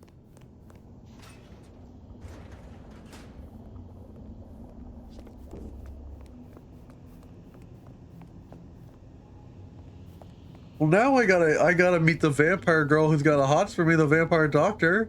Obviously, that's the entire point of playing Vampire the Masquerade is to dress up as sexy goths and be boning each other. That's 90% what I assume happens in the LARPs.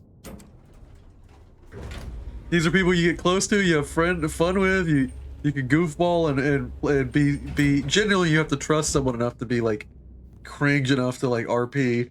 So all that combined together, and then the fact that nerds are super horny, I 100% guarantee there's boning in the LARP community.